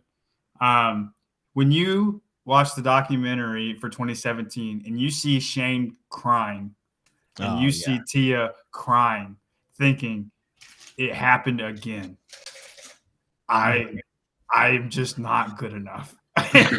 And if she ends up losing this games, I don't think we have the Tia Toomey that we have now. Totally agree. At the same time, it was just as devastating for Cara. It was. Because Cara, in her mind, thinks that an opportunity slipped away from her in 2014. She got heat stroke in 2015, and she's still is arguably the fittest that's never won the games. And this was so close, and she wasn't sure either. I'm also voting for 2017 Fib finale here. I will vote Fibonacci final as well. Bill? Fib final, not even close. Fib final, sweep over Dan Bailey. We go to our next one. Sam Briggs passes Fikowski on the trail run in 2016, or Matt Fraser obliterates the field in stage 1 of 2020 in Friendly Fran. Brian. Go with you.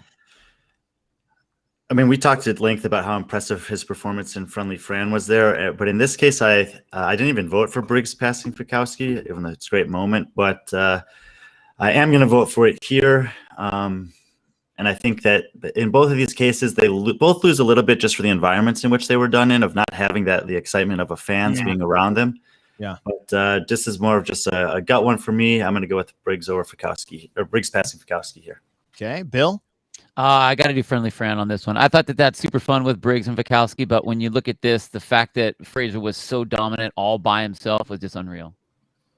I'll go Fraser as well, just for the fact of we already thought we knew how much better Matt was over the field, and then this was something that we could barely really comprehend. And I think, John, you said this earlier, is like watching Matt full send a workout is something we rarely get to see. And then when we do, you're like, wow, this is how much better he really is than everybody, not just by how much he beats other people by. So I'll go with Matt. John? Yeah, I don't think this one is close. I think it's Fraser. Have y'all ever done Friendly Fran? Yes. Yeah. Yeah.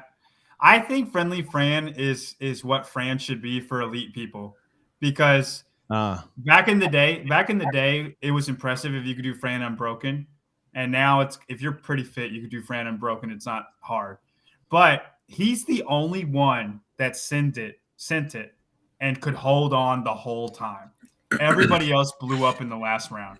Yeah, but it's also just a workout combination that we already knew he was amazing at this from 19.5 open announcement. He did it in a world record time as the live announcement, that 33:27, whatever it was. True. I mean, I don't want to say anything about, range of motion, because I always people get mad when I go, you keep saying the Matt's short. Well, when you recap the programming from this year's Open, I'm assuming you guys are doing that very soon. Make sure that you look at the height and weight of the men that finished in the top 10 outside of Dallin Pepper this year. We will. All right, so Matt moves on over. Merton skews that a little bit. And Scott Tetlow. And that's the point. And Scott Tetlow. Yeah. That's funny. All right, so Matt advances on past Briggs, and we come down to Bridges, Froning, push-pull in 2014 versus Cara and Tia in heavy 17.5. We're just going to skip past this run, right? Push-pull. We're just no, I'm just kidding. My vote is push-pull. Bill? Push-pull. John? It's closer than you guys, but push-pull. Brian? Push-pull. All right, push-pull advances. Then we have Fraser in 2019 going touch and go in the standard, the final, the 2019 CrossFit Games, where he had to win to stay on top of the podium, or Jason Khalipa finale in 2008. Ooh. I'm going to go with Khalipa. That moment, again, as we touched on, I think is a much more... The problem, if Matt listens to this podcast, he thinks I'm going to be hating on him the whole time, and I'm not. Sorry, it just didn't line up. I voted for your Friendly Fran, but Khalipa's finale, that whole thing, and think of what that turned Jason into after the CrossFit Games. I'm going to go Khalipa. Brian? Khalipa for me. John? I'm going to go Fraser. 2-1. Khalipa, Fraser. Bill? Khalipa for the win. I wanted the crowd on that one. All right. There are no ties in round 2 on the Madison side. And here we go. Round 2. This might be this is going to be like Final Four each time we go. Round 2 on the Carson side. We have Rich Froning dominating Sunday in 2014 to win the CrossFit Games for the last time as an individual, or Rich not being able to climb a rope, which led to his dominance at the CrossFit Games from 2010. Bill, I will start. Dude, this is the entry or the exit of Rich. Yeah. This is. Oh man, son of a. All right. Here's what I'm gonna do. I'm doing it this way. There is no Rich without the he can't climb the rope. So I'm gonna go the can't climb the rope. Using the Hopper argument. I'm gonna use kinda. I guess I will. But I will say this, Brian, you sold the Rich can't climb the rope thing. You put a lot of other things to that, which I really, really like. But I think with this matchup right here, yes, we saw Rich exit and he dominated at the end, and that looked awesome. And on that last Sunday, but this one piece is, I think, one of those precipice pieces for our champion. And so I don't think you would have Rich, as good as Rich is, as I will not have any weaknesses as he is without this event. So I'm going the rope climb. So I had breakfast with Rich. I think this is 2012. He had just won 2. And we were having breakfast. And I asked him, I was like, hey, like an idiot. I don't know why I asked him this. Hey, do you still suck at rope climbs? No, I was like, do you ever think about 2010? He's like, because I was like, do you ever think about 2010? Because like right now you have 2 and it's matched up with it. It's like, and you could have 3 if it wasn't for the rope. He goes, or it could have been none because of that rope, or it could have just been 1. So he even said, he's like, the fact that happened was the only reason he really became the athlete that he was. So it wasn't that I could have had currently is good enough. So I'm just going to keep being this guy. And that switch to what I'm doing is not good enough completely changed him as an athlete. So I will go with Rich not being able to climb the rope in 2010. John? Yeah, those arguments are kind of swayed my opinion. I agree with what you guys are saying. Because if he can climb even a little bit better, he probably does. He might not win 2014 because he only won by a little bit. Like, he didn't win by a lot. Yeah. And yeah. I originally said, I know I'm like caught in a hard place right now. I originally was thinking fittest man in history just because of the call, but I agree. So when Rich fails, as awesome as he is, when he fails, they are fantastic fails. They are enormous. And like a supernova of failure. And it lit a fire in him that really couldn't be stopped. So I'm going to say Rich can't climb the rope. All right. Corey had a great point here. Is like, you don't have 2014 Rich without the 2010 Rich. So the fact that he couldn't climb that rope probably. And I'll take it further. That would mean Fraser would win in 2014. Ooh. We might have a different Fraser. Him failing that rope affected the entire CrossFit timeline. Rich changed the course of history. Butterfly effect, man. Look at that butterfly effect. All right, so Rich in 2010 moves on. As we slide down, we have the 5 seed, Josh Bridges. This is a hard one. Going full America, winning Murph in 2016 versus Annie's first muscle up in 2009. Brian, we'll start with you, sir. I will. Man, this is tough. I was there in 2016 for that winning Murph, and that was one of the, like, I remember having goosebumps watching him finish that event. It was a very powerful event for everyone who was in the stadium that year, and his emotion was palpable. You could feel it. I didn't get that same experience because I wasn't there in 2009 with Annie, but I have a feeling that they were similar in that regard, where like everyone who was there could experience the emotion with them, which is what I think makes this one really difficult. But I'm going to go with kind of the legacy vote here and what it did. I still think it's very, very powerful. Annie's presence overall that year, and that's the most iconic moment from it. So I'm going to vote for Annie. Bill. It's a hard one. It's funny that you said the legacy. I totally didn't think you were going to go with Annie when you said that. I would vote kind of when I think of CrossFit, I think of honor and battle and, waving your flag and leaving it all out on the floor. And I can't help but pick Josh on that one. I got to go with Josh. So when we first came to this, I believe I said Rich walking, and then everybody shit on me about my lack of patriotism which I will not stand for, the Captain America shield hanging over my head, as well as an American folded up flag in front of my face. So for America, and completely screwing up my own bracket yet again, I'm going to go with Josh Bridges Murph. Man, all right. I kind of want to make this a tie, but I'm going Bridges too. Annie for me is like cheering on the last place person in your class. Like everybody gets around you and cheers you on, right? Like she can't do a muscle up, and we're all rooting for her to get a muscle up, right? You completely ruined this moment now. it's feel good and soft, you know what I mean? Like, and she gets it, it's awesome, right? But Bridges is like, I'm about to F y'all up, and y'all can't stop it. And he did it. And I think that's powerful. All right. Bridges advances over Annie's first muscle up as we come down to Jason Khalipa, burden run, 2K, and half marathon back-to-back-to-back wins, bringing Chris Henshaw into the CrossFit space after that performance, or Matt Fraser and Tia Toomey winning Atlanta hand in hand across the finish line. John, before we take it right back to you. Before we do this one, I want to read Hector's comments because I think they're hilarious. He goes, "You guys are thinking like Americans, not as CrossFitters." I think I prefaced that, Hector. So for my own defense, that's exactly what I said I was doing. Yeah, Chase has a great excuse. I threw out all reason and just went total full-blown American right there. You are correct, Hector.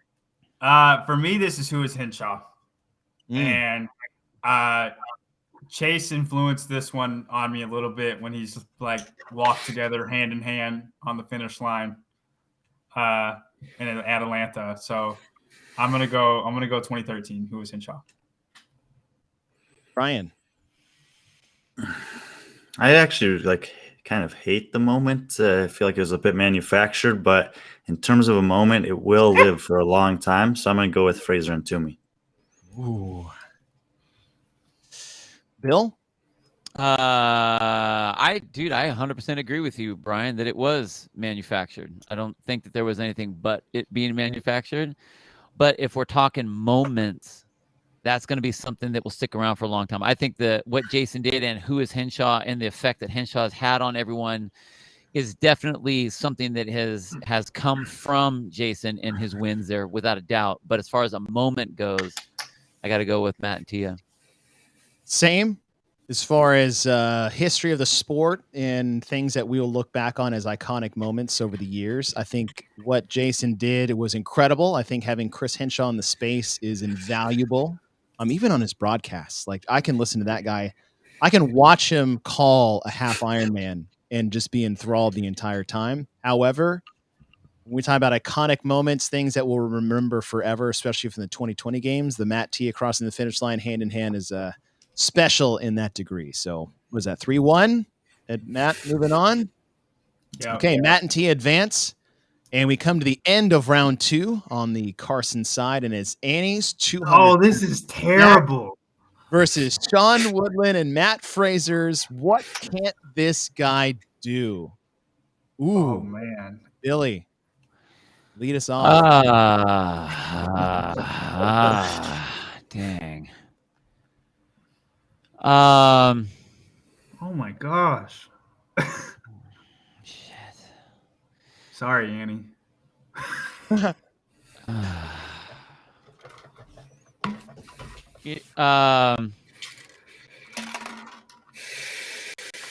right, you want to know what's lame is I'll tell you, like, okay, so like, I'm older than you guys. So the old school ABC Worldwide of Sports always had the thrill of victory and the agony of defeat, and they had the same shots they would show, the wrecking on the skis and that piece of CrossFit ever has something like that. The problem is both of these will be on that. That's what sucks. That's what sucks.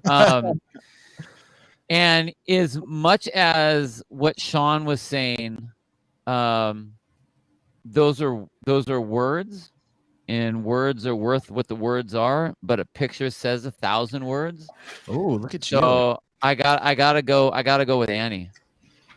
Listen, I've busted my own bracket enough at this point. I'm going to at least salvage something, but I also truly do feel this way, is that the Annie moment, the look, everything leading up to it, did she make it in the 30 seconds or not? Yeah. All of that, which I will still save. I still got more in the tank, but I'm going Annie. Brian? I didn't vote for Annie in the first round, and I'm not going to vote for her here. I think that the what can't this guy do is more powerful. So I'm going to go with that. All right. Now, John. Bill, you said a picture is worth 1,000 words. Well, the guy who made the pictures for the documentary was running alongside Fraser, and that's a part of this moment too. Uh-oh. If you recall, Mars running. Oh no, 100% half the field. But we aren't talking about that guy. We're talking about this other guy when we're saying what can't this guy do. I know, but what you got, John? Say it. I have what can't this guy do? It's not close. I would say it is close. It is. I want to say, and therefore, let's see what the people think. For Matt to humble himself the way he did and go work out with the high school team to run faster, to sprint faster, I think speaks to that moment too.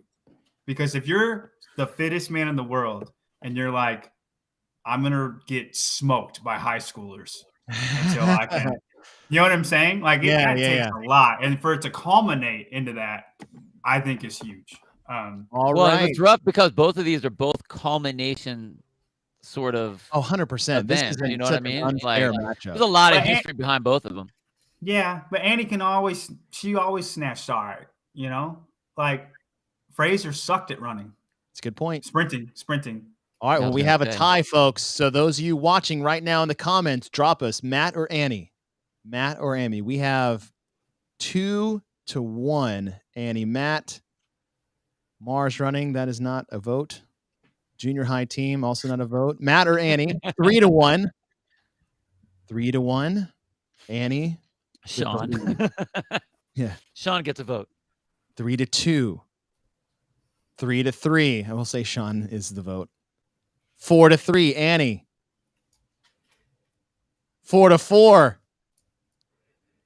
Matt wins. Oh, wow. Let's go. Let's go. 2016. What can't this guy do?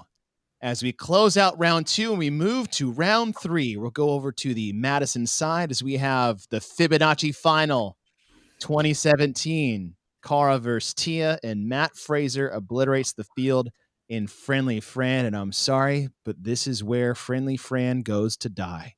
Because the Fibonacci final will be advancing for me. Bill, how about you? Yeah, I mean, like Matt's showcase is amazing, but this is the race right here. So if we're talking about the race in the moment, this is the Fibonacci final. John? Ooh. Pause. I'm just thinking. Let me help you out. Fibonacci final. Oh, boom. All right, I'll go Fibonacci final. Hey, don't let Brian influence you like No, that. I was just saying that was my vote either way, so I didn't want him to stress too much about it. Yeah, no. They're pretty. Yeah, it's good. Right. Fibonacci final. Fibonacci final takes over Friendly Fran. We slide back down the list, and we have push, pull, Bridges, Froning versus Khalipa's walk-off in 2008, and now things get a little more spicy. John, we'll circle back to you. Push, pull, or Khalipa's 2008 final? I want to go push, pull. Ryan?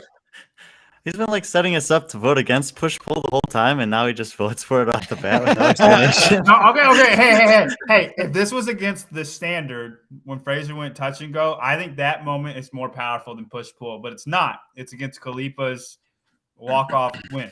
Well, wait till we get to round 4 because shit's going to get real. I will also vote for push pull here, and I think if the coverage of that event in 2008 was the same quality as 2014, it might be more of a argument. But I mean, the production was very high at that point. Under the lights, the whole tennis stadium versus Aromas, the atmosphere, like push pull is carrying a lot of momentum that 2008 just didn't have the opportunity to field against it here.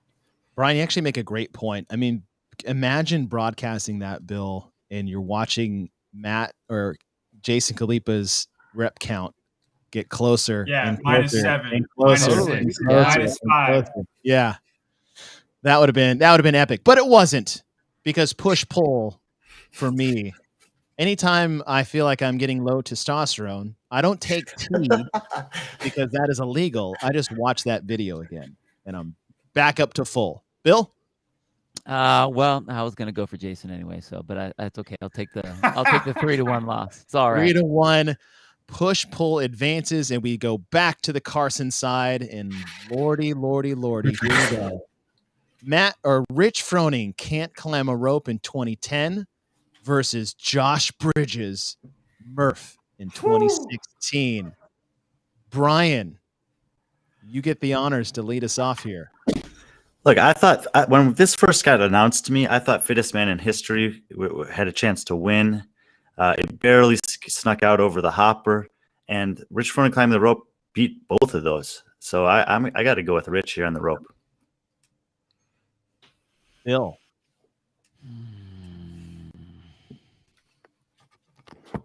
I know. The hard part is that one is a moment, and then the other one is like it's not a moment. It's something that has a lot more things that are connected to it. There's a lot that's connected to the Rich not climbing the rope. If you what want it to made make it him a become. moment, just Josh yelling at the finish line. There's your Well, moment. no, I know. Josh is the moment. Like I when I look at that, like I see the moment. I have the whole picture in my head of, like I said, eagles flying and flag waving, like all of that stuff. Like I see the moment of that. When I look at the moment of Rich not able to climb the rope, I don't see that. Yes, there's a lot of things that stemmed from that. But if I have to compare on what was the moment is Josh winning Murph. The extension stuff, I would pick Rich. But if we're talking about a moment, what's the greatest moment between these two, I would pick Josh.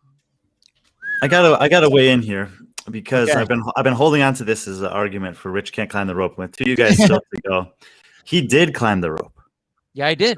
One time, and that is another element of that experience or moment that I think people can really resonate with, because there's a lot of times in workouts where you ask yourself the question, can I do this? How am I going to figure this out? And obviously, the Open is a great example of that historically.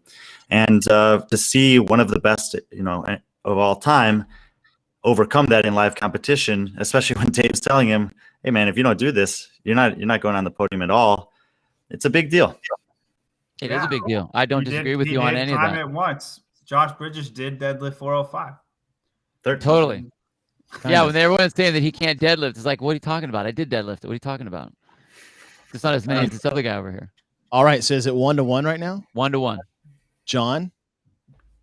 I mean, what you said, Brian, makes Bridges the answer for me, because it's not as powerful if he did do it. You know what I mean? It's not like he couldn't climb it at all. Yeah, I'm going Bridges. Okay. All right, Chase. Now, listen, I am pro America. Liar. You're gonna go. But I'm also Team Dave. And so this is like a Cap versus Iron Man situation that I'm trying to deal with. This is, Avengers Civil War action.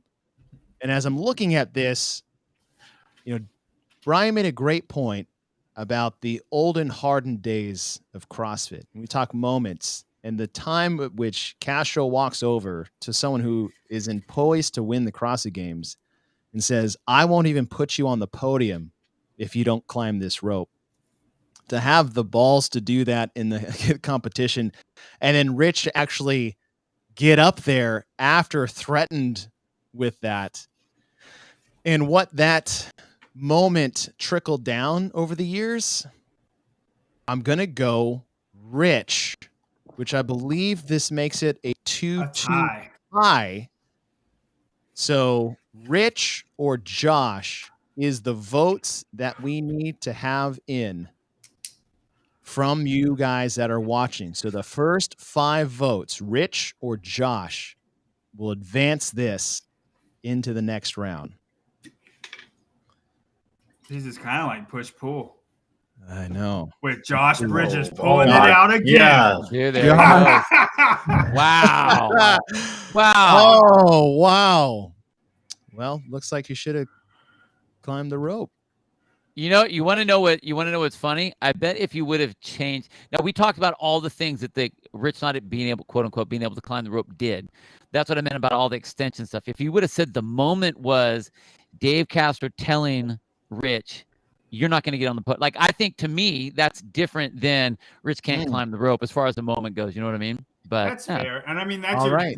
definition of a moment. 100%. And that's your from everybody. subjectivity, which makes this fun. All right. Bridges by Absolutely. a landslide.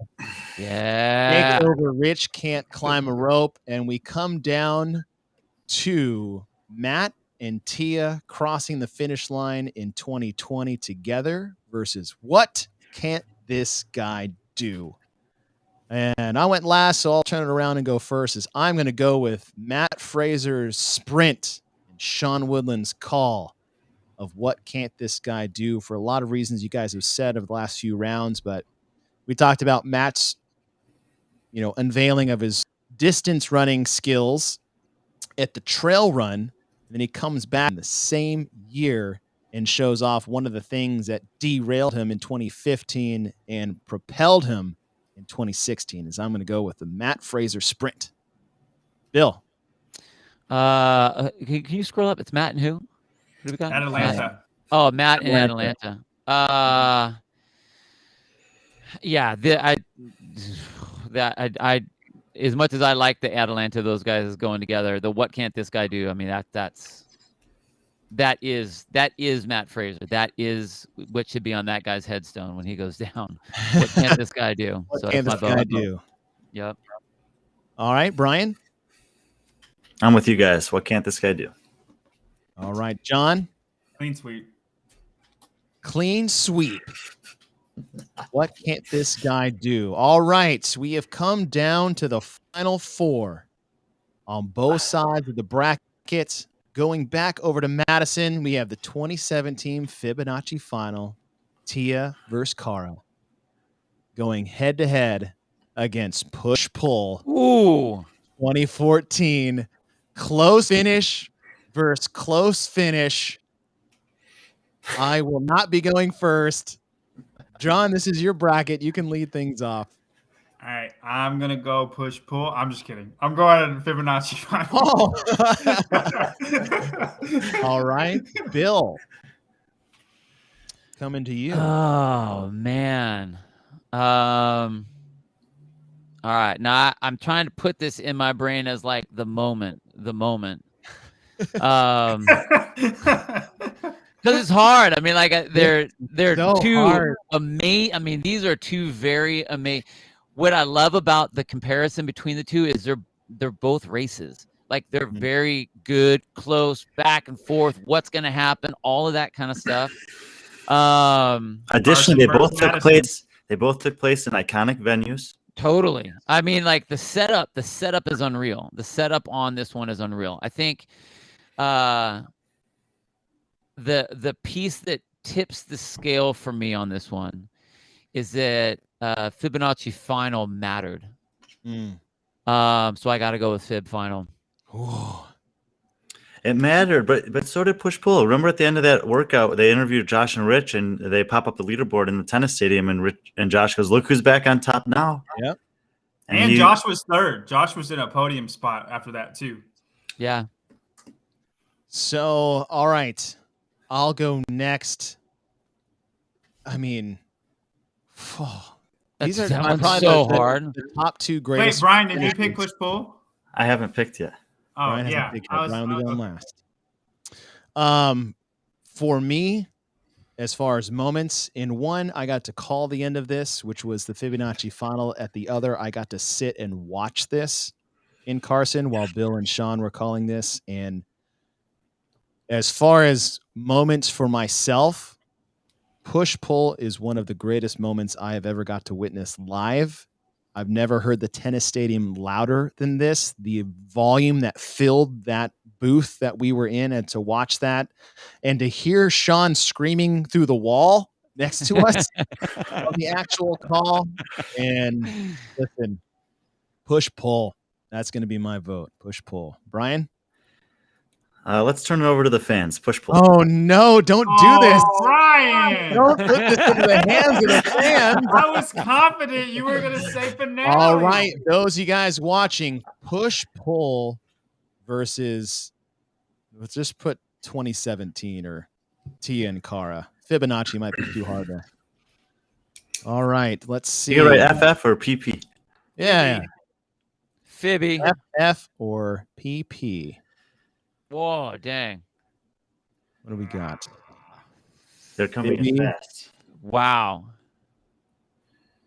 I think push pull got it. Push pull. 1, 2, 3. I think so too. 2, 3. Well, hey, 4, Bruce, 3. you don't get multiple votes now. Come on. Now.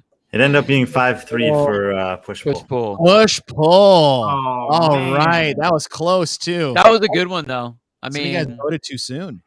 Those are both worthy Final Four. 100%. Those are And, yeah, great. that's what the Final Four wanted to come down to. Push pull advances over Fibonacci final, and so they will be in the final. If Stefan was here, he would call all of you in the comments sexist. Right. All right, we have Josh Bridges, 2016 Murph versus 2016's.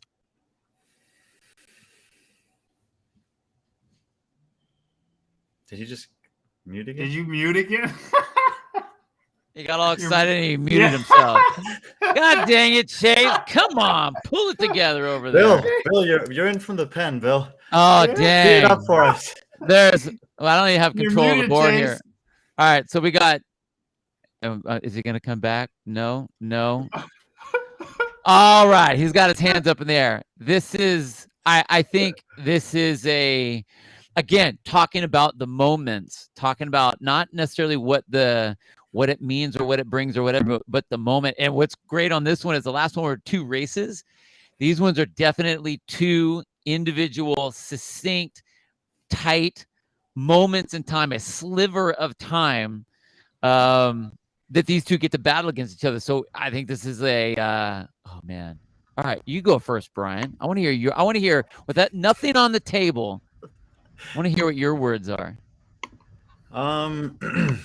Yeah, so both moments come from 2016, which is kind of cool. I was there and got to see both these live in person, and they were both incredible. I would say that in person, Bridges winning Murph was a more powerful moment, but in the retrospect and looking backwards in time, I would say by far What Can't This Guy Do is more impactful. So I'm going to go with What Can't This Guy Do.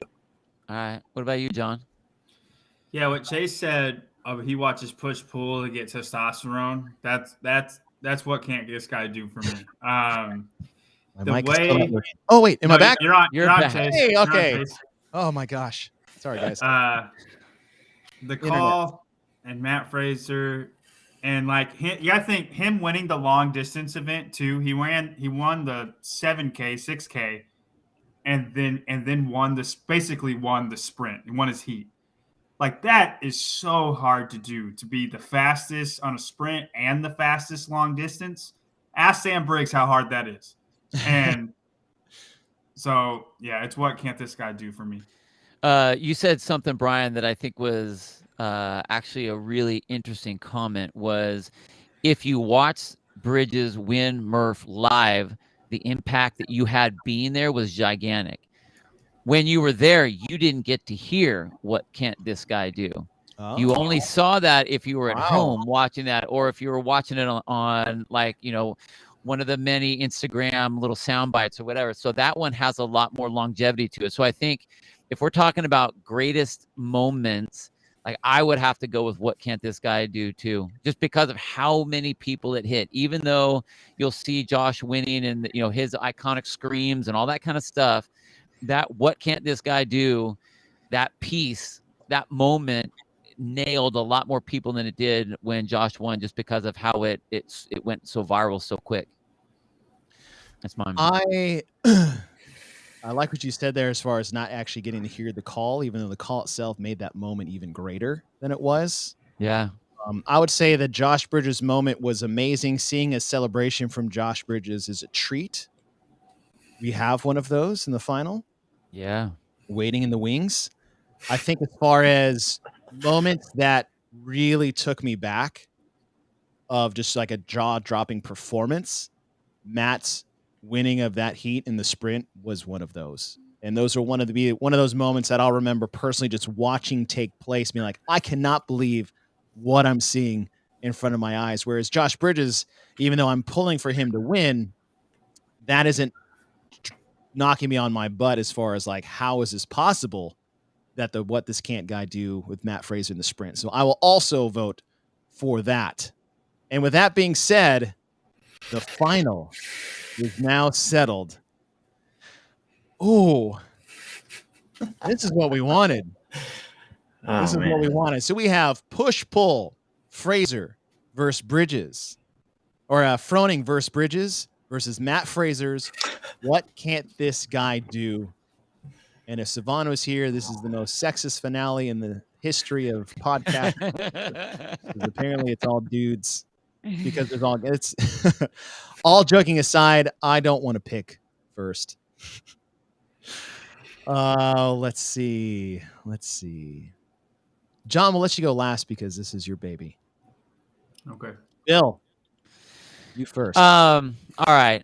I think that, I mean, if you talk about moments being paired up for a final, these are two gigantic moments in our sport. They just are. The difference between the two, I think, is the push-pull is the setting, what it looks like, the iconic, under the lights, Friday night, two of the big names in our sport at the time, these two burly looking dudes that are pulling things across the floor and the handstand put, all that stuff in the battle and the race between those guys. When I see that, even though there's the win, and Josh, raising his hands and the big scream and the smack on the ass and all that kind of stuff, there's a lot to that piece. Whereas, again, if you're looking at a single moment, and again, this is like what's hard about the definition of what it is. If I have to pick a single moment, that phrase, what can't this guy do, about the best athlete we have in our sport that showed not only that he's good at everything, but when we always talk about you've got it, shore up your weaknesses, make those your strengths, and all the things he did to do that, to see this guy do something that he should not be able to do and do it handedly over everyone else. That piece, that what can't this guy do, that's got to be the moment. Ooh, all right. I'll go next. Bill, you're right. It's hard to argue that. To work on your weaknesses, to come out and win a sprint event that you lost in a massive way. But here's the thing. Matt didn't win the sprint. Matt won his heat. Yep. Matt took second. And how can I vote for someone who didn't even win his event over the greatest moment in the history of the CrossFit Games, which is the battle between Josh Bridges and Rich Froning, and the sled pulls across the tennis stadium floor in Carson, California, in the tennis stadium, which is the greatest venue in the history of the CrossFit Games, and Josh Bridges jumping up, and Alex turning the radio down, screaming, "Fuck yeah!" to the fans in the greatest of the CrossFit Games. I will vote for push-pull because that is my moment in the history of the CrossFit Games that I got to be a part of personally. So yes, I will vote for push-pull. Brian, since you're way more mellow than I am, why don't you go next? Even us out. I loved that. That was amazing. And if you had asked me to go second, I would have said all the same things as you. And so I'm going to vote with you. I'll go with push-pull here. I think that if you've never been to the tennis stadium, and I know some people never have the chance to do that, I still think that it is the best venue we've ever had for the sport. I think that's the best moment from that venue. I think those two guys are epic role models for a variety of different ways about what a CrossFitter, a CrossFit athlete can be. And that was, it's one of those things that every time I think about that moment, it brings chills up my spine. And I just think that it's got to be the choice here. All right, Chase is on mute again, so I'm going to go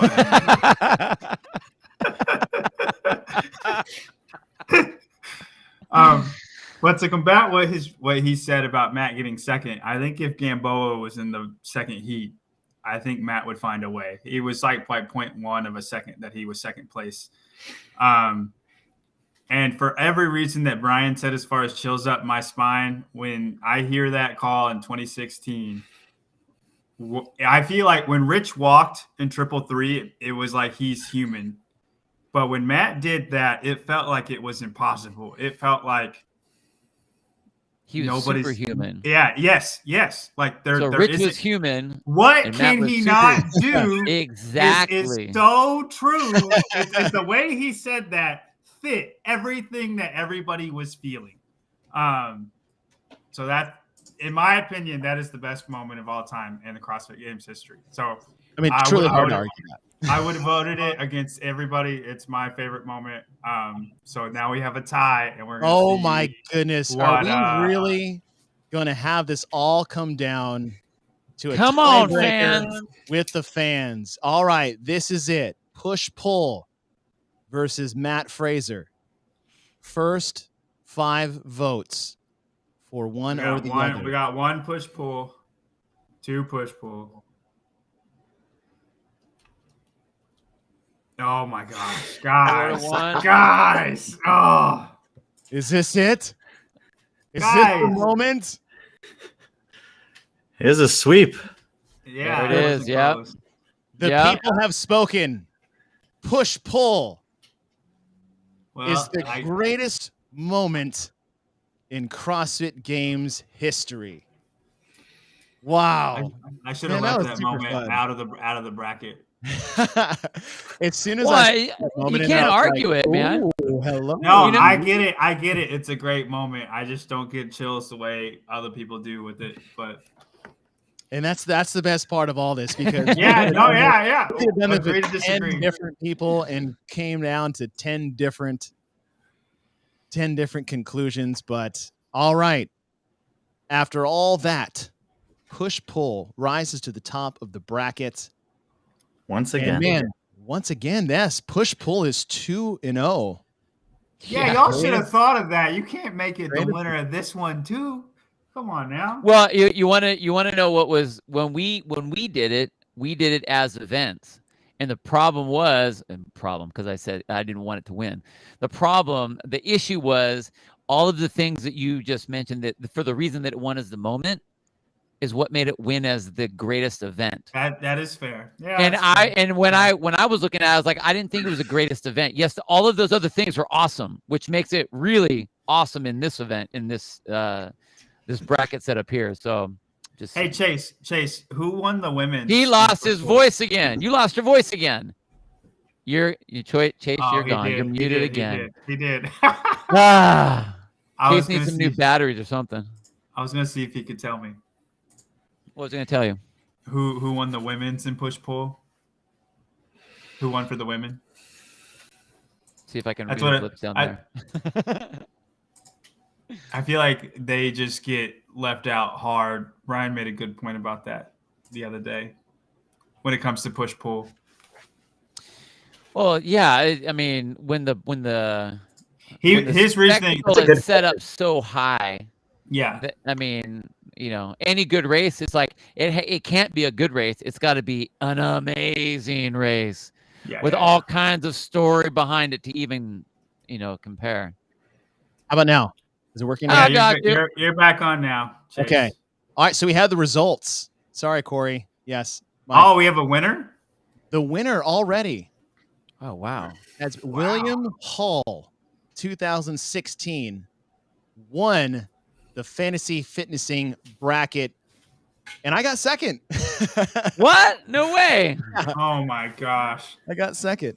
That's why he was voting push-pull, just so he could win the bracket. Yeah, I mean, I put push-pull in the final, but like, hey, I voted against my bracket like almost the entire time. So. Yeah, but you did. But you did text me $5 if you vote for push-pull here on the last round. Listen, Brian, that was not supposed to be. Oh man! What is this? Did Camille win it? That's what CrossFit Corey's saying. Man, you can display the leaderboard that they're saying over there. Oh yeah, I can. Well, I don't know. The games site is so reliable. No, not that leaderboard. The fantasy fitness. Oh, yes. Let me do that. Leaderboard. Let's see. I don't know if this was legit because we got some. Oh no, I'm just kidding. All right, you guys see that? Here it is. Ooh, by a landslide. Wow, William Hull murdered it. 100. Rushed. Wow. Hey, click on his bracket. Click on his bracket and see what he didn't get. You couldn't win without having the winner. Yeah. All right, the first side, he sucked. Look at how far he had the hopper going. Look at all the red. I had the hopper go far. All the way through. He had Fibonacci losing to Fraser's Friendly Fran, actually. Huh. But he had push-pull at the end. He had Bridges, Murph going into the end over. That's crazy. He could win Amanda, and not have final Amanda four, went super deep. Hey, William, I like your bracket. You deserve to win for how much you voted for Amanda. I don't know what he had Amanda over what can't this guy do? Yeah, he had Amanda over, a lot. Atalanta, Amanda over the clean. What this can't this guy do? But he had Bridges Murph in the final versus Bridges for Froning push-pull. William, congratulations, sir. Nice job. Josh Bridges fan. Yeah. I mean, that celebration adds to the moment. And he has probably the best one in the game. Let's see. What is the rest of the leaderboard? Captain's orders. Who is that? Oh, wait, that's me. Wad Now Food Later 480. Top 5 ADHD Renegades. Sanderlax does fitness stuff. Now that I didn't even realize this, I'm really bummed that the brackets I tried to enter never made it in. Oh, yeah, that's right. Here's Bill. You got 17th. What were you doing? I was picking the hopper and stuff like that. So John, did you have one here? No, I didn't know we were supposed to make. Oh, come on, guys! Yeah, that's the best part. I made the original bracket, so I didn't think you did. You didn't even vote for it. I don't know. I also tried to cheat. I should admit, I also tried to cheat. I was filling out a bracket as we were going along, and I tried to submit it right at the end before anything else. But I got the same error message that I got the previous 3 times. So I'm just the worst at this. Apparently, that's funny. That's funny. Well, hey, Brian, John, thank you for hopping on. John, great idea. That was super fun. Thank all you guys that were watching along with us. Congratulations to William Hull for taking the win by a lot. Man, 70 points more than the next place finisher. That was awesome. Super fun. Man, we got to think of we wanted to do a regionals one, regional events. We want to do open events. We got more brackets on the way. And I think the more people we can get in here, the better.